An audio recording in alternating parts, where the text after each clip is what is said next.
At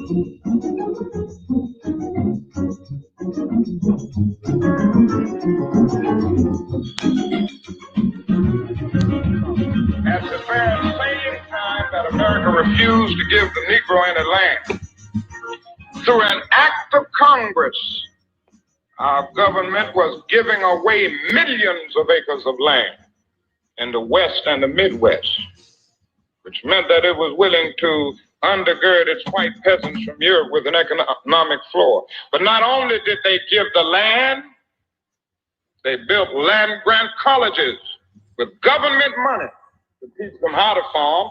Not only that, they provided county agents to further their expertise in farming. Not only that, they provided low interest rates in order that they could mechanize their farms.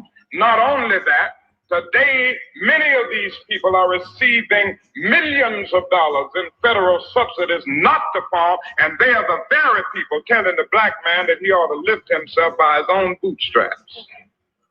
Now, this is what we are faced with, and this is a reality. Now, when we come to Washington in this campaign, we are coming to get our check.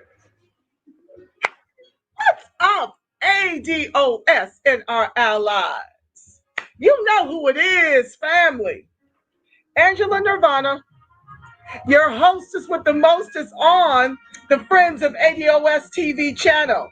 Yes, bringing you those ADOS hot topics and making the case for reparations, still making the case for Democratic down ballot strategy. And today, family, you know who is in the building. I had to advertise these brothers early on. Yes, so folks can come over here and show them some love, akin to how they showed me love on their show. And I am just super excited. I'm trying not to fan out. Yes, I'm on YouTube, darling. Thank you, Miss Aretha Riri Harrison McMillan, for being on the live.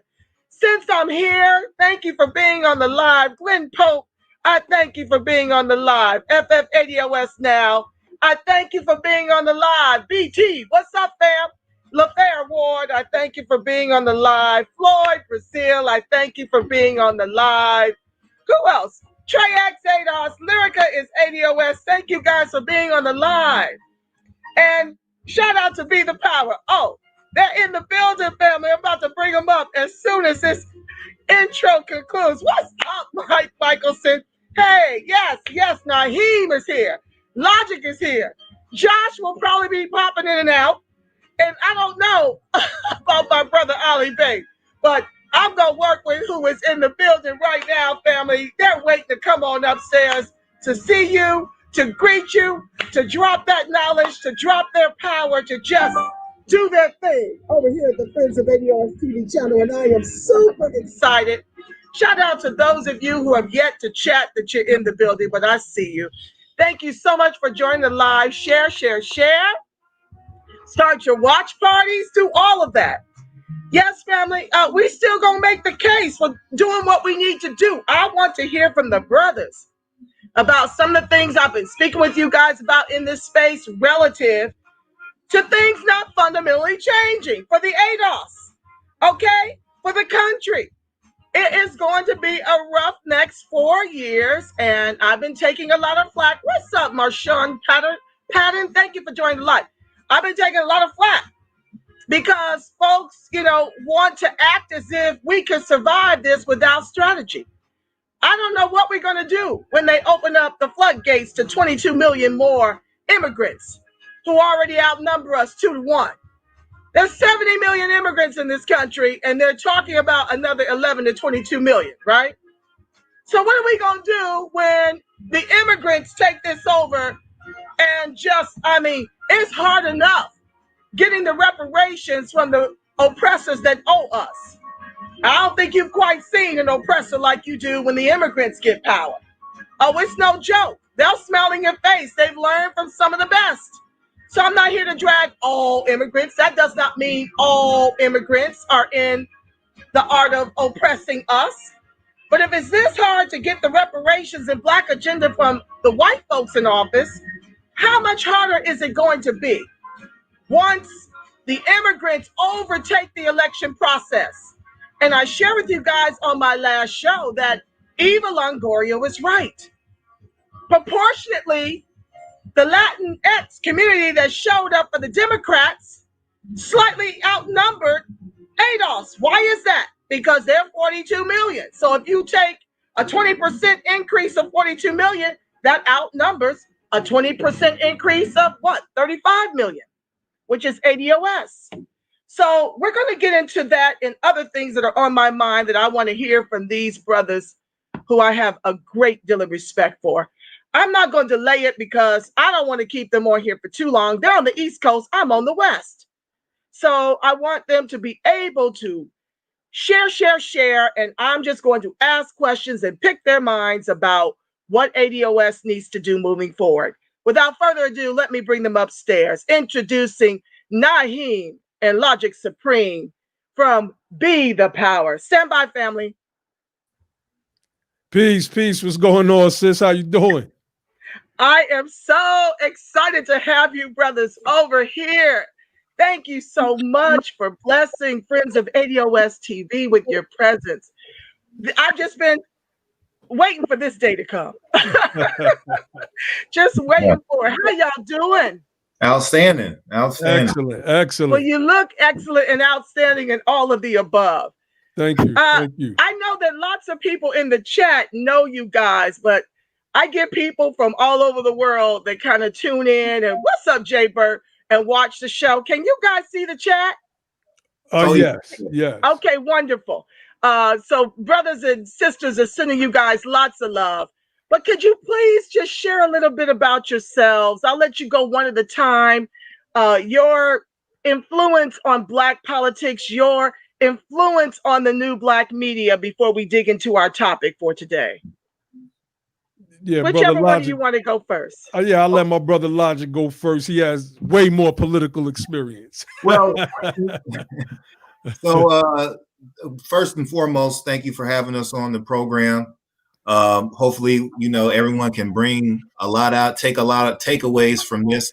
But ultimately, what we do at Be the Power is me and my brothers have come up with the idea of being the power, not taking it from fighting the power and turning it into something that can transform into power, the mindset. So we have a program called Be the Power where we deal with politics, economics, and everything that is concerned with our people's plight as a specific group in this country. And we just here trying to each one teach one and help get to the destination as a family together. So I'm Logic, we're on often. Some of you may have listened to our program. Some of you may have not, but I have personal experience in being an elected official on a local level, working on various campaigns from local, state, and federal level. And we just here to share experience and ideas and come up with the best game plan for success. So thank you. That's what I got to say about that. I'm ready to get it in with my sister reparationist. She's always on fire and ready to go. So it's an honor. Yes. We're here. Okay, go for it, Naheem. Oh, definitely. Yeah. Thank you, sister, for having us on. Shout out to everybody in the building. I see a lot of people, a lot of familiar names, a lot of familiar faces. I want to give a big shout out to our sister Angela Nirvana. I first met Sister Angela Nirvana at the ADOS conference. We had connected online as many of us have done, but I first seen her at the ADOS conference. So I want to, thank you for having us on. I've been in what's called the conscious community for, I want to say the past 10 years or more. I started to learn that politics was the only way out of this situation. I actually tried to start a political party called the Moorish American Party. This is how Brother Logic and I actually linked up. And and that was maybe 2013, 2014, and we've been linked ever since. And, our goal is to become the power and get our people to become the power equally. So this is why we do what we do on the Be the Power platform, Tuesdays and Thursdays, 8:30 p.m. Eastern time. Check us out. Yes. Can you slow that down so I can put that in the chat? Mm-hmm. You guys are on which days? Tuesdays and Thursdays, 8:30 p.m. Eastern time. Okay, I'm typing that in here. Sometimes we may pop on if there's a subject that we feel is of import and we need to touch on it right at that moment. We may pop on at 11 in the morning on a Monday. It doesn't matter. But those are our scheduled times, Tuesdays and Thursdays at 8:30. I love that. Well, I thank you so very much once again for blessing us and my audience with your presence here on our show. I do want to play a little bit from Sager and Jetty over at The Hill. Mm-hmm. He's got a show and he's talking about how Biden, Harris are actually bringing in Obama 3.0 with respect to the administration. So I just want to play a little bit of that. And then I want us to dive in to how are we going to overcome, given that we've got more of the same of Obama 1.0, 2.0, now 3.0 in what it appears in this particular segment from Sager. Hold 1 second, I'm going to share the screen so we can all listen to this. Just give me a second. Stand by. Okay. Well, where is it? Lord, I'm still learning this. I had this up. I'm trying to figure out how to get Sager over here. Oh, there it is. A Chrome tab. How to share his little bit. Okay. I'm going to share this. Make sure you click this audio button. Yep. Thank you so much. Yeah, you got to go out of it, sis, and click the audio button. Yep. So just okay, hold on 1 second. I make that mistake all the time. Click the audio button. Yes, when you do share screen, look in the lower left-hand corner. Stop sharing this screen. Okay, stop. Yeah, now go to share screen again. Okay. And in the lower left-hand corner, there's going to be a box to check that says share audio.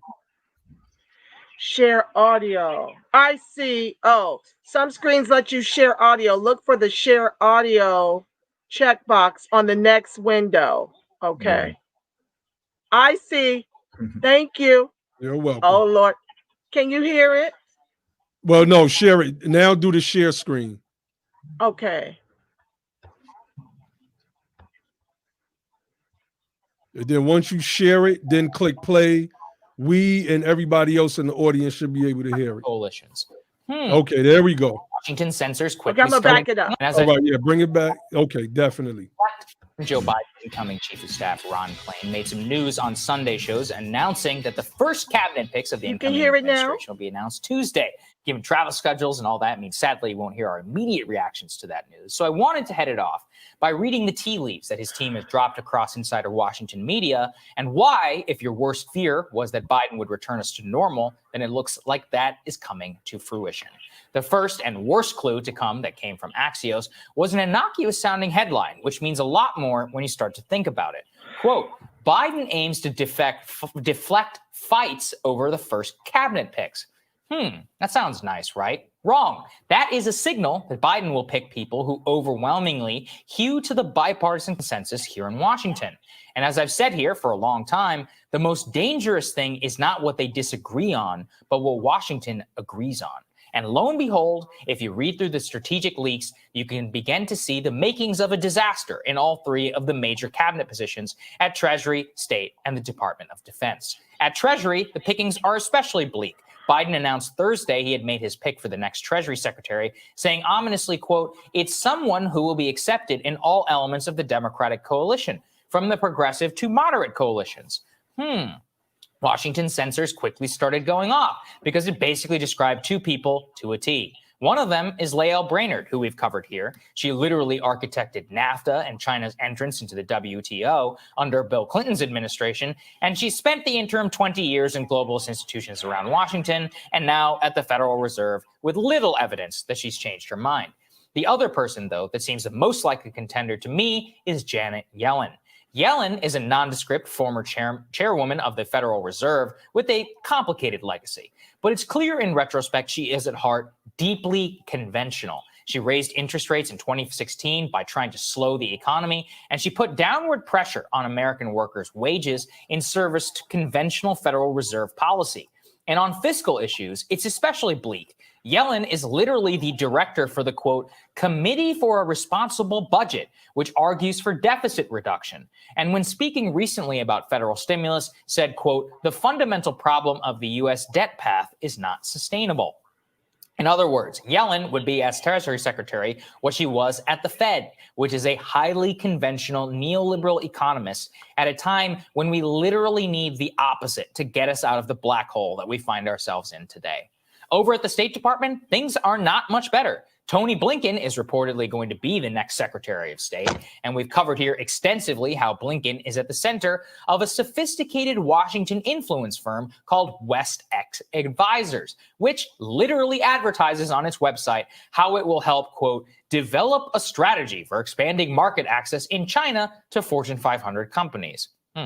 But that's worse is what he did in the Obama administration. Blinken was a key voice alongside Obama advisor Ben Rhodes in bombing Libya, which got us into one of the worst quagmires of the presidency.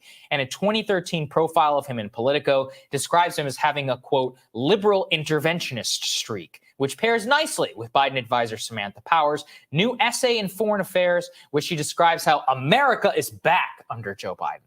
Power, of course, is one of the leading voices for U.S. military intervention for quote-unquote moral reasons around the globe. And look, maybe he's changed. His public statements in the 2020 campaign have said we can't just return to the old ways of doing business. But do you really trust someone who's spent 30 years in Washington pushing the same line to just start doing new tricks suddenly? I'm skeptical.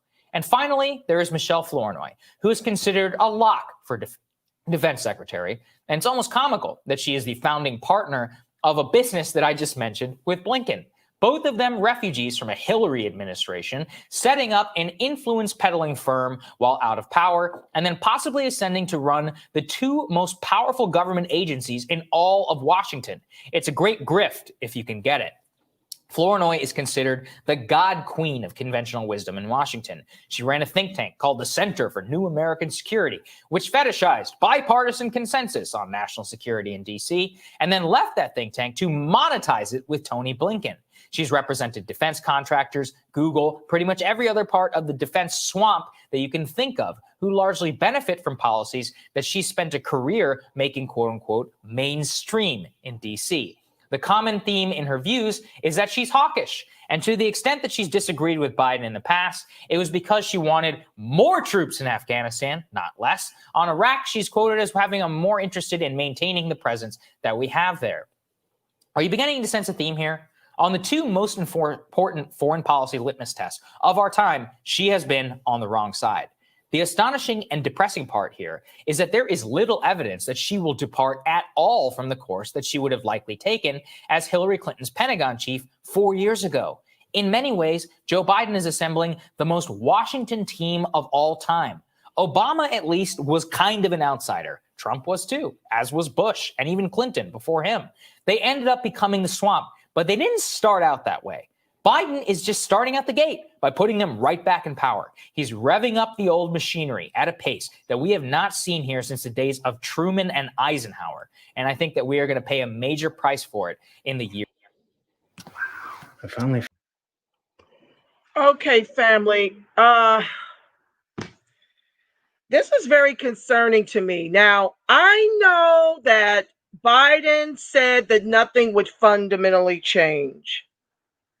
But when you start talking about NAFTA, people that are coming into this administration that were a part of the NAFTA trade deal, and you talk about people associated with war, this is problematic because Obama started 6 more wars during his tenure. murdered Gaddafi, was responsible for the NAFTA trade deals that traded on American workers and the jobs, dropped so many bombs he ran out, dropped drone strikes on Americans and foreigners alike overseas, and then received the Nobel Peace Prize. I just feel like we've just been sold a real bill of goods. And another thing that's problematic is him flirting and courting Rahm Emanuel, who closed 50 schools in the Chi, and then sits up and wonders why the kids are running amok and doing all type of crime and black on black murder. And of course, he hid all of that information concerning Laquan, the murder and execution of our young brother, Laquan McDonald.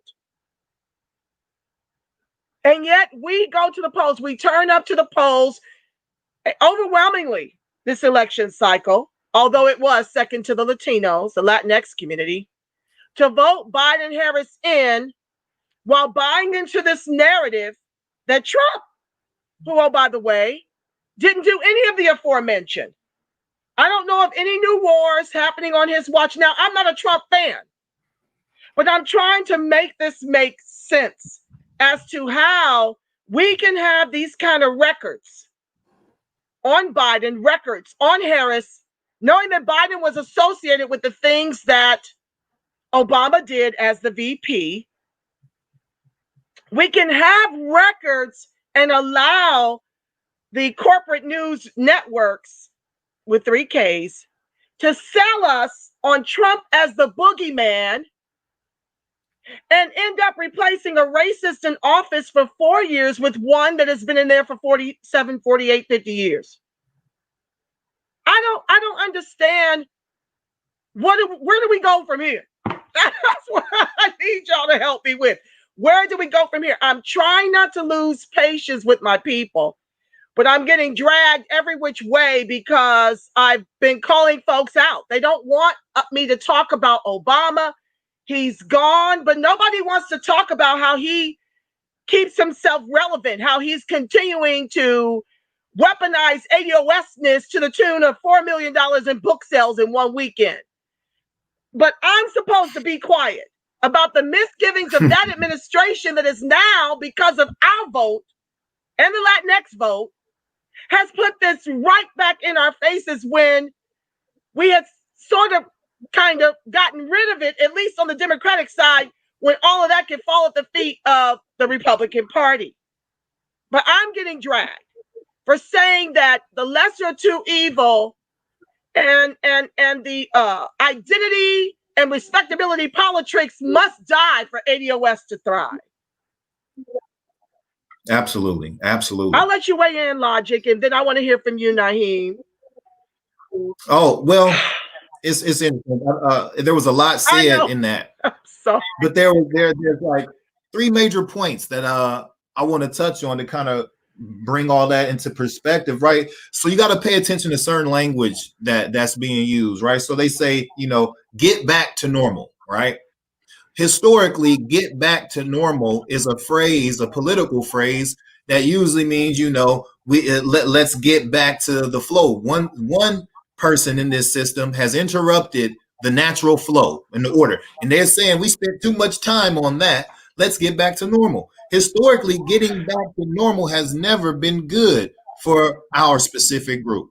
That's what Andrew Johnson was calling himself doing with the political policies that created the horror show that was our history when he wanted to just get back to normal after the Civil War. So he rushed and used executive policies to put people into play to bring in the same Confederates that were exiled out of the country and were terrorists one day and became governor the next day. So that is the same kind of events we're seeing take place.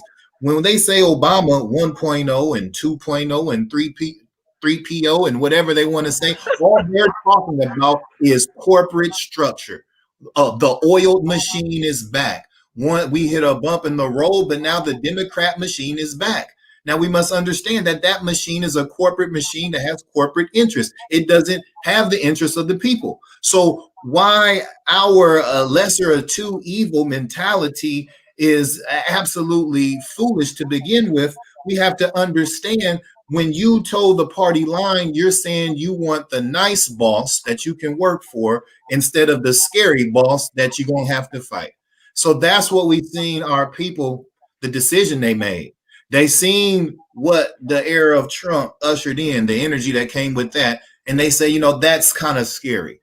We want the boss that we can work with, work for, and then your demise will be celebrated. So they don't want that tooth to be pulled. Like if you go to a dentist, if they don't give you no Novocaine, you'll fight them, right? Because you're suffering during that process. But if they inject you full of Novocaine, you won't fight them or resist them. You're still going, your jaw's going through all that trauma. You're still, but you're resisting with peacefully. You're suffering peacefully. And they just taking that right out. So that's what we get with the Democrats. They give us that Novocaine politically, and then we go back to sleep, and then we suffer peacefully. We're not done. The suffering hasn't stopped. We have been destroyed in so many ways that we've talked about from the last few years about the 1994 crime bill, how that damaged and impact families historically, and how Kamala Harris was one who weaponized it almost more so than anyone in the country, right? And we've seen how these policies have destroyed families. We've seen the corporate prisons for the prisons for profit happen under the Democrats' reign, right? With the Clintons and all of that stuff. Is when you see the crime bill get passed, you see a string, a domino effect of private prisons come up, right? So we see the connection. Black folks have to understand we are not here picking the team that we think is going to take us to victory. We have to build our own political ideology and fight tooth and nail from the backyard to the White House lawn. And until we're ready to kind of restructure the way we even think about politics, as so far as being captured by the two-party system, I think we're going to see the same outcomes. So thank you for that. Naheem, where do we go from here, brother? I mean, we are already outnumbered. This election cycle has shown us, with everybody telling me, you don't have to worry about the Latinx vote because they don't vote in the same numbers that the ADOS votes and turns out for the Democrats. The Democrats still need us. Well, I can't tell and what their platform looks like in that Lift Every Voice but ADOS African American plan that has minority mentioned 30 times and people of color inherent in it 22 times. That's not what you find when you're dealing with the Latinx community, the Africans, the Caribbeans. I know that he's cutting and pasting from the Lift Every Voice but ADOS African American plan, but by and large, he's speaking specifically to those groups and he's putting timelines on them. Where do we go from here, Naheem? What are your thoughts about what we need to do differently? Please interject. We definitely have to build, as my brother Logic was saying, we have to build a broad coalition based on a whole new political ideology. And we've seen some of that ideology in the ADOS movement. We build on that ideology on the Be the Power channel. We have to take this message to the streets. We have to soapbox this message in the same way that our greats like Malcolm and Martin and them would stand on the street corners and give this particular message that we have this new ideology to people, to passers-by, so that they could understand that what we are witnessing is a replacing of our people. I think that this thing needs to be put in people's faces. It's easy to scroll past videos online, but when you see it on a street corner, when you see it at a lecture at a high school maybe, or at a college, it gives a different effect. Now the children can go home to their parents and say, this is what I've learned. I did not know that Obama was one of the most horrible presidents for African Americans. He helped white people get richer while black people suffered tremendously. I think that a true political revolution, to answer your question, is where we have to go. We have to hit the streets. After COVID clears up, we have to hit the streets in a way, and we have to look at it and pattern it after some of those movements. I spoke about Malcolm and the Nation of Islam. You know, I don't care if you want to say Jehovah's Witnesses. If you got to go knocking door to door in our neighborhoods with the data and presenting it in a way that it is understandable to people and say, do you know that if we could just come together, if we could capture our own electorate, and we can build up numbers by the millions. What is it? About 45 million of us. So if you take that and split 35. We're 35 million. No, we're down from 40 million in the 70s to around 35 million ADOS. Yeah. Now if we're shrinking. We are.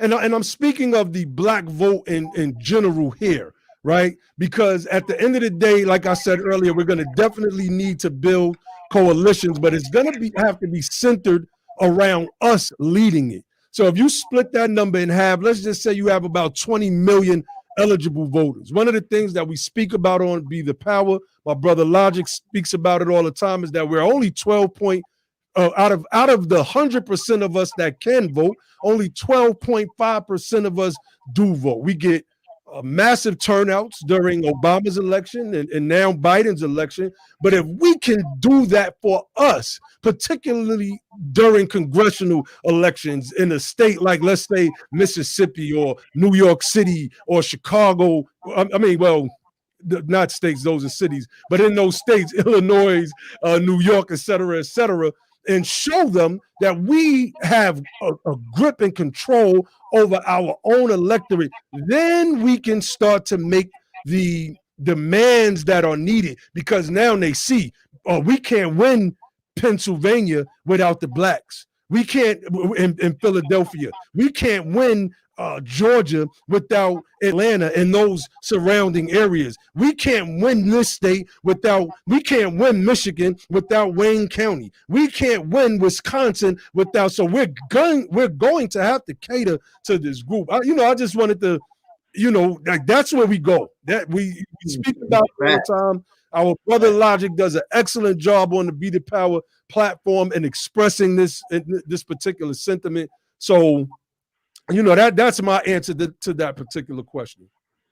Thank you, Josh, for joining the live. I'd like for you to weigh in, Logic, and then I want to hear from Josh. Let me ask you, Logic, you don't think that we're outnumbered? Absolutely. And that's a perfect segue to what I wanted to tie into what Raheem said just now. Anyway, so when you brought up the Latino community, the Latinx, whatever they're calling that, right? One thing that we see that is what we have to go ahead and already identify is what Brother Naheem just talked about. The power is in the voting power, and we determine the voting power potential based upon the percentage of that particular group that is eligible to vote. That means that is registered to vote. So so we look at the numbers. We've been sitting at the same numbers since Obama. I'm sure when all the numbers come back, we probably moved up a percentage now during this election. But we had set at that same percent for 8 years, and longer than 8 years, right? For 3 cycles, we sit at that same percentage, while the Latinx, the Latino voting bloc continues to grow all the way to being projected to about 21%. So they're showing rapid growth in the amount of eligible voters that they're adding to their voting power potential. So until we have basically the same amount or the same percentage of voters within our voting power potential. So the only way to understand what needs to be done is to increase the potential of the power. So we have to have an aggressive voter registration campaign, introducing new voters into the electorate. That has to be the foundation of everything that we do. Because if you don't put new blood into your political action, you're going to just bleed out and die. That has to always be replenishing that blood. So voter registration has to be the most politically at your political forefront of your mind. How many voters do I have? Because at the end of the day, that's where your math comes from. How many voters do I have? So then when you go back to what Naheem was talking about, just in addition to that, what he's saying is that we not only if we can't win Pennsylvania, let's say if we do win Pennsylvania, these people are so organized and strong locally that my people in Pennsylvania that sent me here can't get what they want done because these guys are holding power here in this particular county. They're a problem. I need to work with them because they're making it very politically difficult for us to run our agenda where we're at. So the power of the grassroots politics has to be at the base of your framework. That's where everything becomes successful, because if you go running all the way to Washington and you haven't established no roots at home, the power is just going to evaporate anyway, right? By the time you get to Washington, everything behind you done fell apart. So you have to have a stable foundation built in local and state politics. That way you can make it stick when it gets to the Fed. I love that response. Thank you, brothers. Josh, did you want to weigh in? We're talking about Biden's administration being Obama 3.0, basically, fulfilling what Biden has already said, that nothing will fundamentally change, and how ADOS needs to move going forward. Would you like to weigh in on that? I was speaking on how we're already outnumbered by the immigrants and whether or not we're out of time.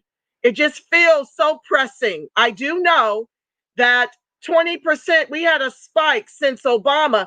I think 65% of our eligible voters voted for Obama, of our electorate voted for Obama, and 85% voted for Biden. So we did, get more people to the polls. I think that the constant scare tactics of Trump is what really drove people to the polls, because 56% of everyone who voted for the Democrats said they did so to unseat Trump. We don't have that luxury. We don't have that luxury to be voting over a racist in office for 4 years as compared to the racist in office for 50 years. We need to vote based on people's records. And so I'm fully aware that we have a two-party system right now. Until we take over the Green Party or something like that, we're still going to have to come up with a strategy like we've all been on, right? Since Yvette Carnell rolled it out. That's when I found out about Democratic down ballot strategy.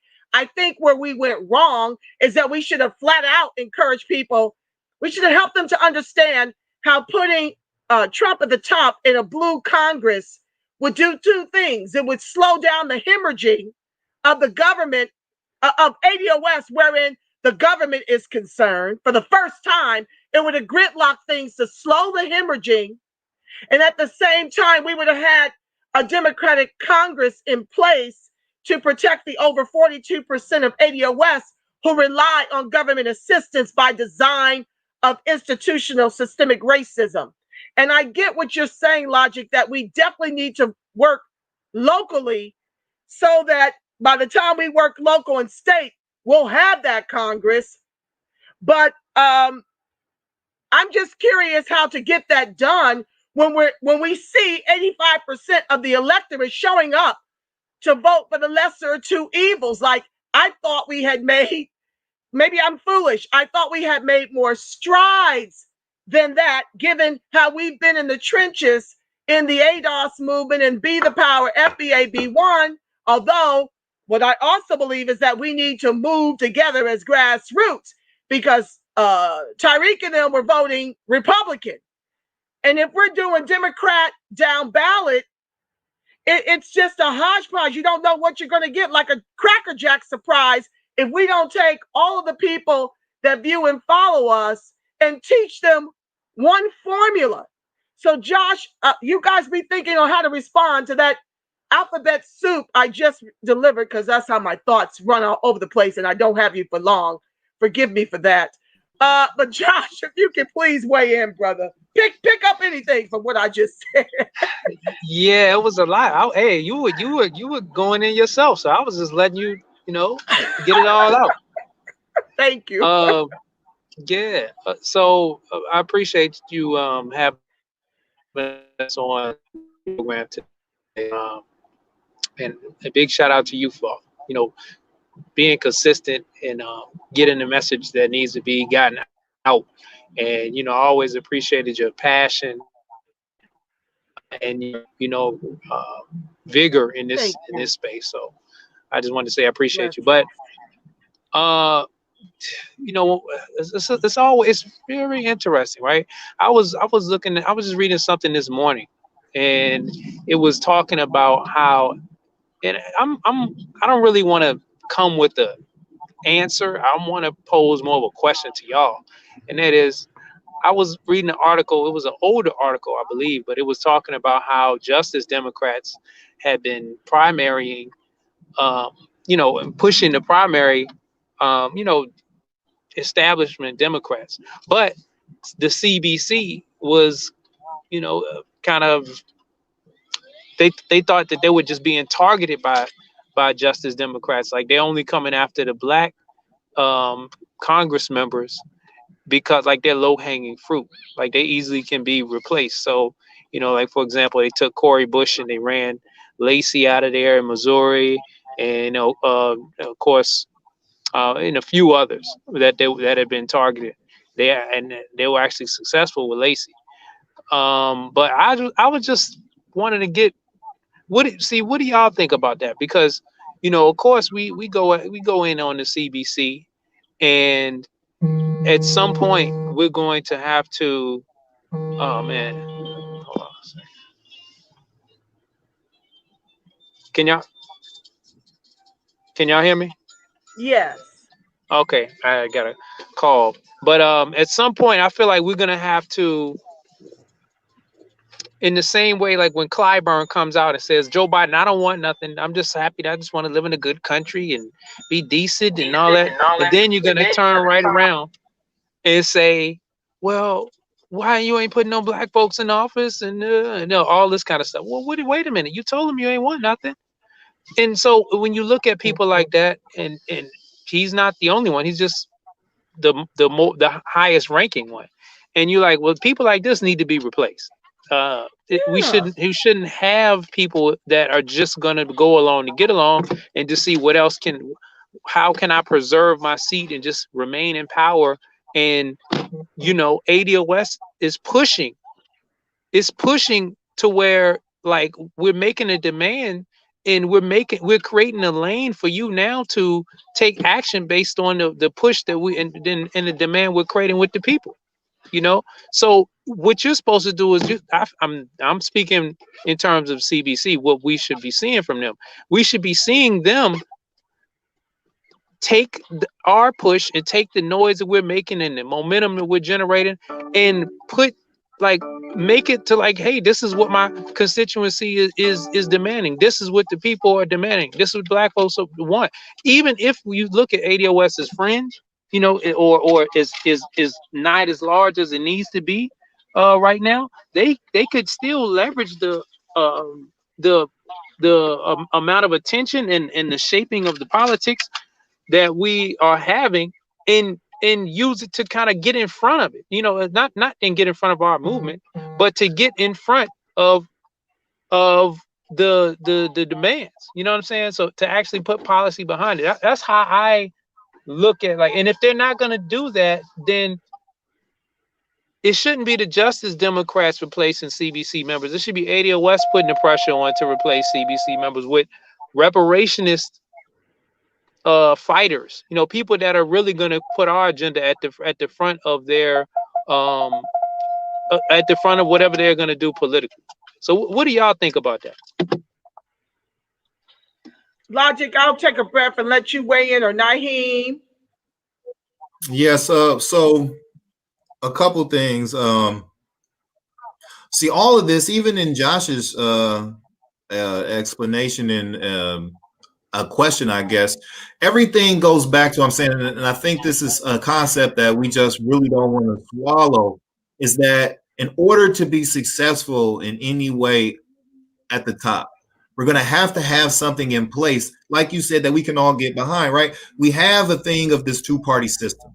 Now, I understand this. I totally understood when you explained having the Republican at the top and the Democrats at the bottom, and that kind of energy nullifying itself, and we able to get something out of that. I think that is a good move. But like in chess, I want the best move, right? What is going to lead me to checkmate, right? So, in thinking like that, I say, even with the critique of those who decided to vote Republican, we did a program expressing our concerns and critiques with so-called quote unquote Black Republicans. So we voiced our concern there, and in that program, we also said what is more important that we must all come together with, right? Because we may never be all on the same party line. That's probably not. We're never probably going to be able to do that. What we can come together on is the policy line. That no matter if you're on the left or I'm on the right, we still are towing the same policy line. Because if you're in Mississippi or if you're in Alabama or somewhere, it might make more sense culturally, politically, and common sense wise for you to be blue or red, depending on where you're at. For us to tell those individuals to come out of their particular voting houses to come to one, it's just unrealistic. Well, what is realistic is if we can get on the same policy page together, and whether you're on the left, because it's going to come down to the vote regardless. So if you're on the left and you're on the right, if our policies are in line, we'll be fighting the same fight. But we'll be fighting it in a new way that we haven't tried to do. Usually when we see somebody across the aisle, there are enemies over there, and we want to attack. Like, why the hell are you over there? You should be over here, yada, yada, yada. No, what we should do is be taking them out to lunch and dinner, and then say, what's your policy line and why, right? Why is that your policy line? And understand how our concerns are connected. I may be blue and you be red, but we both Black, and we both historically connected to this oppression. Those are the political conversations we need to have with our colleagues across the aisle, and start really doing real political activity. And that's the conversation, right? That's the connections and the networking and the relationships that you build. So I say we need to do more of that, get it on that policy line so that we can tow it no matter what side of the aisle we're on, and we will get the results that we desire. And I think it's just better, smarter for us dealing with the numbers that we talked about earlier, the numbers, right? So our numbers are going to have to be, I know we think that you have to be concentrated and put all your numbers together, and that makes a powerful fist, but all the time, that's not the best strategy. Sometimes you want to spread your forces out so you can hit areas on a larger scale, right? That you cannot hit all at once if you put all your eggs in one basket, right? So we have to understand, tactically speaking, we just have to come together. And it makes more sense for us to stay where we're at on the party lines, unless we're going to build something new. Now, I've said, and we've said on our program plenty of times, and I guess people think that like there's not enough time for this, or we can't do this right now, right? But you have to do it. There's no time but now. You understand? So when we talk third party, we put that in conjunction with all the other things that make political sense in the meantime and in between time. But at the same time, you have to start doing voter registration, building a new political engine that is devoid of all of the corporate corruption, because that's what you're fighting against. And then what you're doing is now subtracting and deducing voting power from the potential of their parties and building your own. That has to be the long-term goal. We have to have short-term goals. It's like finding if the Republican top and Democratic bottom is the best stabilizing formula while we build what we need, or whatever formula that we're going to do. If we're going to toe that party line on each side, if that's what we're going to do. But the focus that we have to have further than that is doing what we never done, even out of the Civil War and Reconstruction. We were not really, it was a mistake to join up into the party line. We should have had that opportunity during Reconstruction, but it was overthrown and our leaders were assassinated and murdered, right? Domestic terror came and destroyed. But what was supposed to happen, we were supposed to have time to build our own party organically and develop our own political ideology. That's what has never happened. And that's what we must do in order for us to really be politically significant in this country. Otherwise, we're just going to be a football getting kicked back and forth. So I think we have to come up and understand the magnitude of that undertaking, and we have to accept it. And Naheem, did you want to weigh in? Yeah, just briefly. You know, I wanted to speak to the what Josh was talking about earlier, the article about the CBC. What it sounded like to me, and Josh, when you get a chance, can you put that article in our inbox? I would like to read it. It almost sounds like the CBC is trying to play the race card. When you understand the motives of the portion of the Democrats that call themselves just as Democrats, it's not about that. It's about replacing corporate politicians within the Democratic Party with progressives. You know, we seen this with Alexandria Ocasio-Cortez and her defeating what is his name? Steny Hoyer, I believe it was. We seen this with Jamal Bowman in the Bronx defeating, I believe it was Elliot Engel. I mean, so there's instances where this is going on, and it's not a racial thing. So we seen Cenk Uygur from TYT run against Christy Smith out in California. I believe that was the 25th district. So the CBC, in my opinion, is trying to play the race card. So I just kind of wanted to speak to that. I want to touch on a point that Brother Logic was speaking of about policy. You know, not party, but policy. When Trump moved the embassy to Jerusalem, you know, this caused a upheaval all over the world because it was a signal that basically white supremacy was moving its power pieces on this geopolitical chessboard in a way that had never happened before, because they are trying to keep some semblance of stability in the region.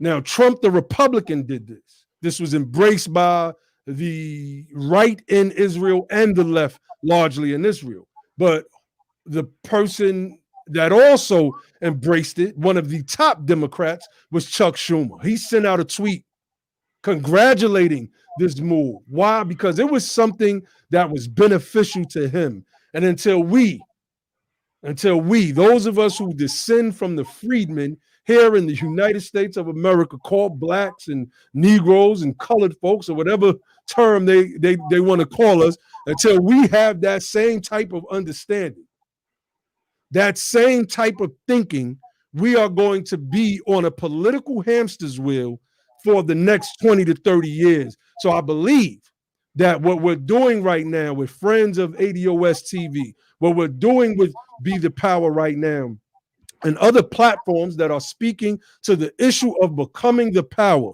to those of us who are reparationists, is putting forth the sound strategy that says that we will get out there in the streets, that we will put our skin in the game and become the politicians that we need to be. And so we have to have a political education as that we see happening on our particular platforms, so that by 22 we are well informed and clad in the armor of our ancestors who were once America's senators and congressmen during Reconstruction. I personally call a period, or this period, that we need to have deconstruction, because Reconstruction reconstructed white supremacy in a way that boxed us out. And I believe that we need to have a deconstruction period right now so that we can get on top and remain on top from here on out.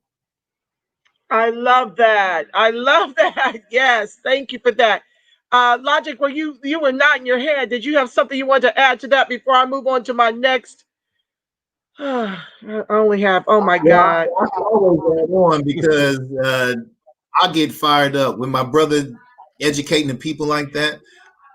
I get fired up because it's about the educational program. You understand? Yeah. The educational program program has to be solid. That gives you confidence, or it should give you confidence in actually executing the program. Don't the more you know, with the growth of your knowledge, your confidence grows as well, right? So absolutely. the piece has to be out in the forefront to get the people the knowledge they need to be politically confident. So you won't, instead of having a whole bunch of programs about all the problems that we got going on, we can start having the discussions about all the solutions we can provide, all the things that we can do. Be like, how we're going to beat this, and this is how we're going to do that, because now we have the confidence to say, we can't be stopped. So anything that we have the political will to do, we can execute it, so long as we have the political confidence, because it takes audacity in American politics to even transform the political structure of even a city or a town or a state. So if you don't have that audaciousness politically, you won't even come up with the type of policies that's going to transform your life anyway.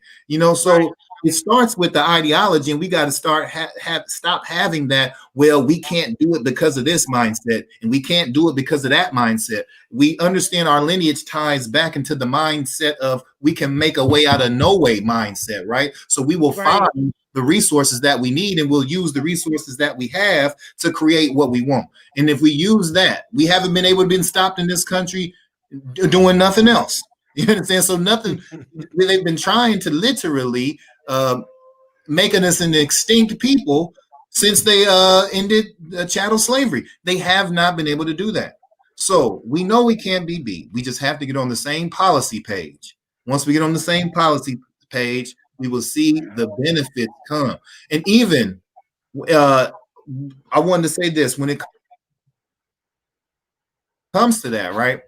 People say, but if you even have an independent option, if you could do an independent thing, right?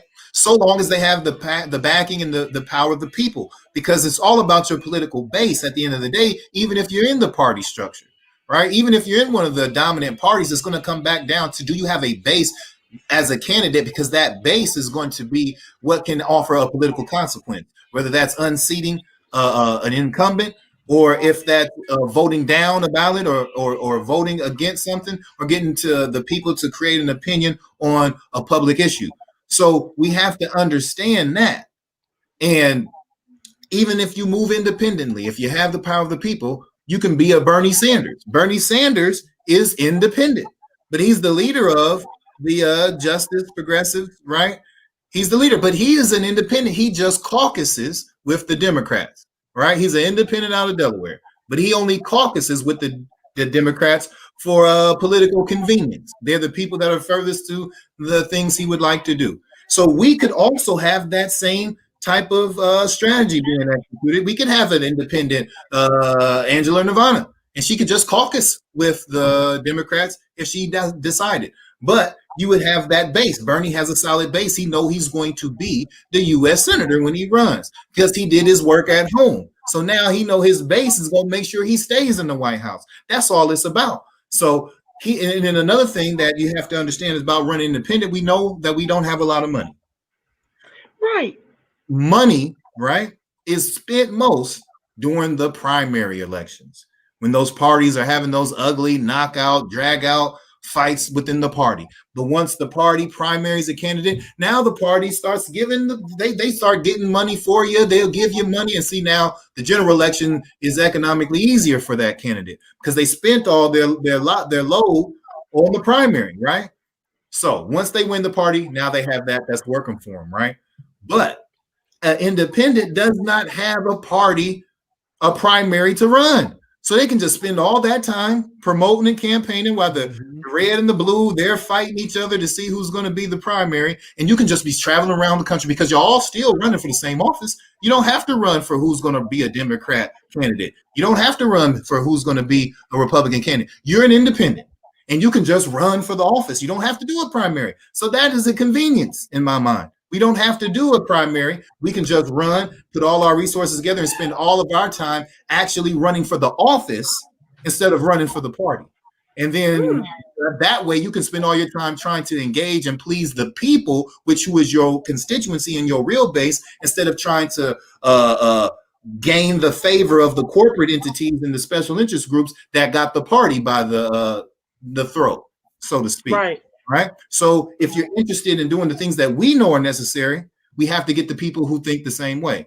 And those people are not going to be the captured Democrat Party right now, who is, made up of boomers and so forth. No, that's not a slight to them. That's just what the party's made up of, right? Predominantly. But there's so much new. We talked about that 12.5%. There's so many young-minded people who are not captured in that way, right? Yes. So they're not going to fight. They don't have no problem fighting the Democrats. You don't even got to wrestle with them with that. They don't have no problem fighting the Republicans. You don't got to wrestle with that. They want to fight for an agenda, and they want to fight for a cause. And we have the best cause and agenda to be fought for. So we just got to get our people out of the mindset that, and that comes with the education again, that the idea of there's only two parties that make sense to get elected to an office is just not true. Run for the office. You don't have to run for the party. That's an interesting take, because I've always been critical of Bernie Sanders, whom I believe was trying to start a revolution within a non-revolutionary party. And the challenge I see with Bernie, having worked his campaign the first go round, is that it doesn't seem to move the needle with the current government to do anything for the people. All that money poured into Bernie Sanders' campaign, not once but twice, and we're still no closer to Medicare for all. I think Joe Biden may have mentioned maybe a public option. But you would think, with the majority of us being independent and progressives, in as much as that goes, that he would be at least trying to do something for that large segment of people that will be divided on that vote. Like they will go the way of a Republican Party. Even if they don't do Trump at the top of the ticket, they very well may put moderate Republicans in the Senate. Okay? Like, I don't understand, I guess, how we, with reparations at the top of our agenda, it feels to me like our work is far more laborious than just finding people to run like a Tamara Johnson Shealy. It feels to me like until we get our collective in agreement that the reparations is owed to us, that's my fight right now in my Facebook feed. I'm not a tweeter. I really am in Facebook mostly. And the fight I'm having is getting people on this page because of the egregious 100 trillion or more racial wealth gap that we know was amassed on the heels of our ancestors' heinous chattel slave labor. Like, it just feels like oftentimes I'm trying to lift a boulder straight up a perpendicular hill, right? Like a linear hill. It feels overwhelming because I don't think that our people understand how wealthless we are as a group. Sure, we may have income, but when I'm talking data from the Color of Wealth, I'm talking data from 2004 to 2014 when I say here in LA, we're 200 liquid to African immigrants, 60,000 liquid to Kamala's people, $245,000 liquid. And when you have these kind of numbers in terms of your liquidity, you're just pretty much not even focused on what the work we're doing. I know that we're winning people, but it just feels so slow because people's situation has gotten so dire. And we've not seen what it truly is in 2020. That data is 2004 to 2014, somewhere thereabouts. I don't know what it's been for our people from 2014 to 2020. And lots of folks keep saying that we're going to be a wealthless group by 2053. Oh, no, 2035. Oh, maybe I'm transposing the numbers. Anywho. 2053. Okay, they act like it's so far off when I'm saying, given COVID, giving the layoffs, I mean, it just feels like we're operating in a bubble because we're all confined to our homes. I know I'm working from home. Many people are working from home. I feel so removed than prior to the COVID when we were in the streets and having our meetings, we could really quantify how much we're growing as a movement. When SoCal was having chapter meetings, we could visibly see the people in the numbers that would show up. Now it just feels like we're out here and we really don't know what kind of numbers we're working with. And I'm of the mind to believe that we're already wealthless. Like, we don't have to wait till 2053 for that to happen. So I guess my question is, and I'm not going to detain you guys. I'm going to save other topics for another day. Let's just stay in this since I'm still heavy on this. And I still have questions of you about this. My question is, how do we get people politically educated when there's so much benign neglect of our own people by our own people? It's almost like we are desensitized to the fact that we're executing each other because of a lot of things, right? It's not like we're killing each other for sport in places like Chirac. It is because they have, like I said, Rahm Emanuel closed 50 schools.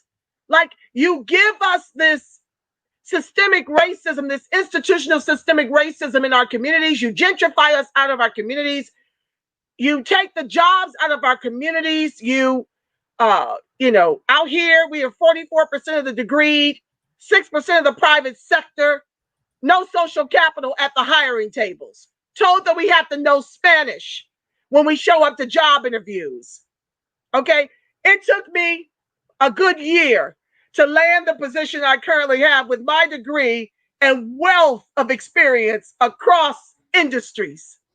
Okay, now if that's true for me, that's happening to other people like me. So we're dying disproportionately from COVID. We are the last hired, first to be fired. We're underpaid in many instances, right? Immigration is one of the things that suppresses our salaries. They've robbed us of education with our own property tax dollars. That's if we're privileged enough to even own property. In the public school system out here, we have to fight for school of choice because my tax dollars will be funneled from my home. My tax dollars are being used at the white schools to educate them. And then when it's time for school of choice, they tell us, well, that school is too full. We're going to kick you back to the black and brown schools in the neighborhood where you could afford to purchase, where they're not educating the people with your property tax dollars. So we lost 43% of our wealth under Obama, while he created 1 million white millionaires on his watch and his policies of bailing out Wall Street without putting regulation on the bank, without putting audit on the bank to make sure our tax dollars yet again were funneling back to our communities. He lent us less than 1% of the SBA loans that George Bush Jr. did 6% of the SBA loans. So they claim, oh, look, how many people got Obamacare. Okay, but we cannot afford Obamacare because of the suppressed salaries, because our men don't have employment in most of these places, because there's a preschool to prison pipeline being set up in our communities. We are overwrought with our young black men in prison, our strongest political minds still in prison. Okay, the single mothers raising the boys, the gay agenda being pushed on our schools, pushed in everything that we're doing. We've got the abortion clinics to contend with in our neighborhoods, where we've already lost since 73 20 million black babies to the abortion system. I can't even find the numbers of what that means in 2020. But you rob us of the things we need to be American, and then I'm in a battle with people over reparations. And the challenge is the ones I'm fighting are the ones who are doing okay. Like, they've taken on this self-individualism in lieu of community upliftment, like it's okay to not look after our fellow brethren. And you don't see this amongst the Latinx community. They pull together, they move as a block. They get out the vote, and they're on the come up. And you see them in office, especially down here. So how do we get people focused on politics when I can't even get folks to agree that we need reparations in the trillions over multi-generations to close this egregious racial wealth gap? Let me go to Josh. He hasn't been able to speak much. Josh, you with us? Unmute your mic and weigh in. And then I'll hear from you guys before I pray us out, because I've kept you over an hour. It's just too rich. You have to come back. Definitely. Hey, you ran down the numbers, you ran down the predicament, and as far as how to make sure that we can get our people to even look at politics or focus on it or see that that's what we have to do. I look at it like we just have to get our voices louder. Like, we have to take every opportunity that we can to, reach to get on whatever platform we need to help our voices get louder. Whether that be taking a local news interview, that we can facilitate that, where somebody can get a local news interview. Whether it be getting on a magazine, whatever magazine, whether it be getting in some type of whatever you have going on locally. Like, for example, I was just doing some reading for another project that I'm working on, and I'm from Virginia, and that's where I'm living in Virginia, born and raised, and live in Virginia. I never lived anywhere else other than Virginia. So this year was a very interesting year for Virginia politics, because Virginia is probably has the deepest history of racism, white supremacy in America, because it goes we can go back to colonial times with Virginia, and we can look at Virginia having the most Confederate monuments, and we can look at Virginia, despite its proximity to nation's capital or Chocolate City or whatever the case may be, it still was fought very, very hard to maintain some of the racist policies, even through the civil rights movement. Like, we look at the pushback against the integration of schools, and that was like Virginia was one of the strongest states. So I'm saying all that to say, this year we had Governor Ralph Northam, he signed into law a bunch of policies, a bunch of new laws that were meant to repeal some of these like racist, like it was he all right, let me take you back. When in January 2019, there was a commission formed July 2019, I believe it was a commission formed to study the racist laws that were on the books. And then in January of this year, this commission released their report, and they found that it's like over 100 racist laws that are still on the books that were never like taken out repealed. They just are not being enforced.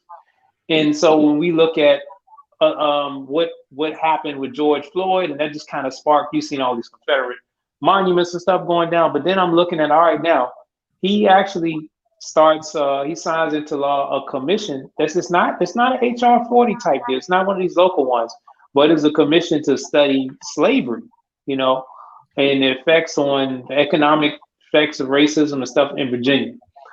Now, when I look at that, I'm like, that's something that's kind of swept under the rug. Like, not a whole lot of people knew about it. But see, like, it's our job to know about these things, and it's our job to make this thing loud. Like, so whatever the findings that come out from that, we need to have ADOS people and people that understand the issues like we understand them, a part of that commission, we need to have our hands around that. We need anything that's going on that's pertaining to our issues. If we don't have our hands around it, and if we don't put our understanding into it and energy, and man, that whatever comes along from that, it can be a failure. It can just be something that they just going through the motions. It gets swept under the rug. So I'm just looking at that. I'm using that as an example of, if we need to go on the radio, local radio, we need to do that. You were on that Fox program. We need to do that. If somebody can get on the Breakfast Club, I know some other people may not want to get on there, but we need to get on there too. I'll go. Yeah. We need to by any means to build this message up. And when we get in these spaces, we just need to have the same voice and the same perspective, and we need to be just as I'm at a loss for words right now, but we just need to keep it 100 and keep it official all the time. That's what I'm trying to say. And I think this message will become more and more normalized. We've seen, I think Sister Yvette Carnell, one of her programs last week, she was talking about like the same things that we were saying, and we were getting called bots and all this kind of stuff. We were getting called all kind of crazy stuff, like we were wilding. It's the same thing we were saying. Now other groups are saying, and now more mainstream articles are coming out and saying like, no, Black folks need to be focused on all this stuff needs to be disaggregated. Black folks need to are right in worrying about their issues first. They're saying, and they're kind of normalizing this thing. But I just want to say this too, and this is kind of piggybacking off of what Brother Logic was saying. Nobody's going to call you bots if they know you from being involved in local politics. See, it's only when we showing up at the national first and people haven't seen it.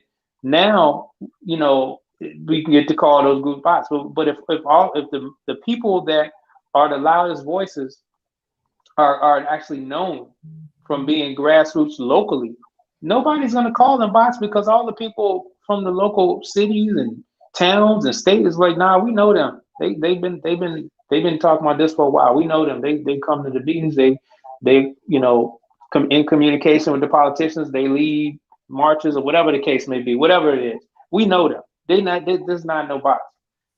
So I'm just saying, we need to grow our voice.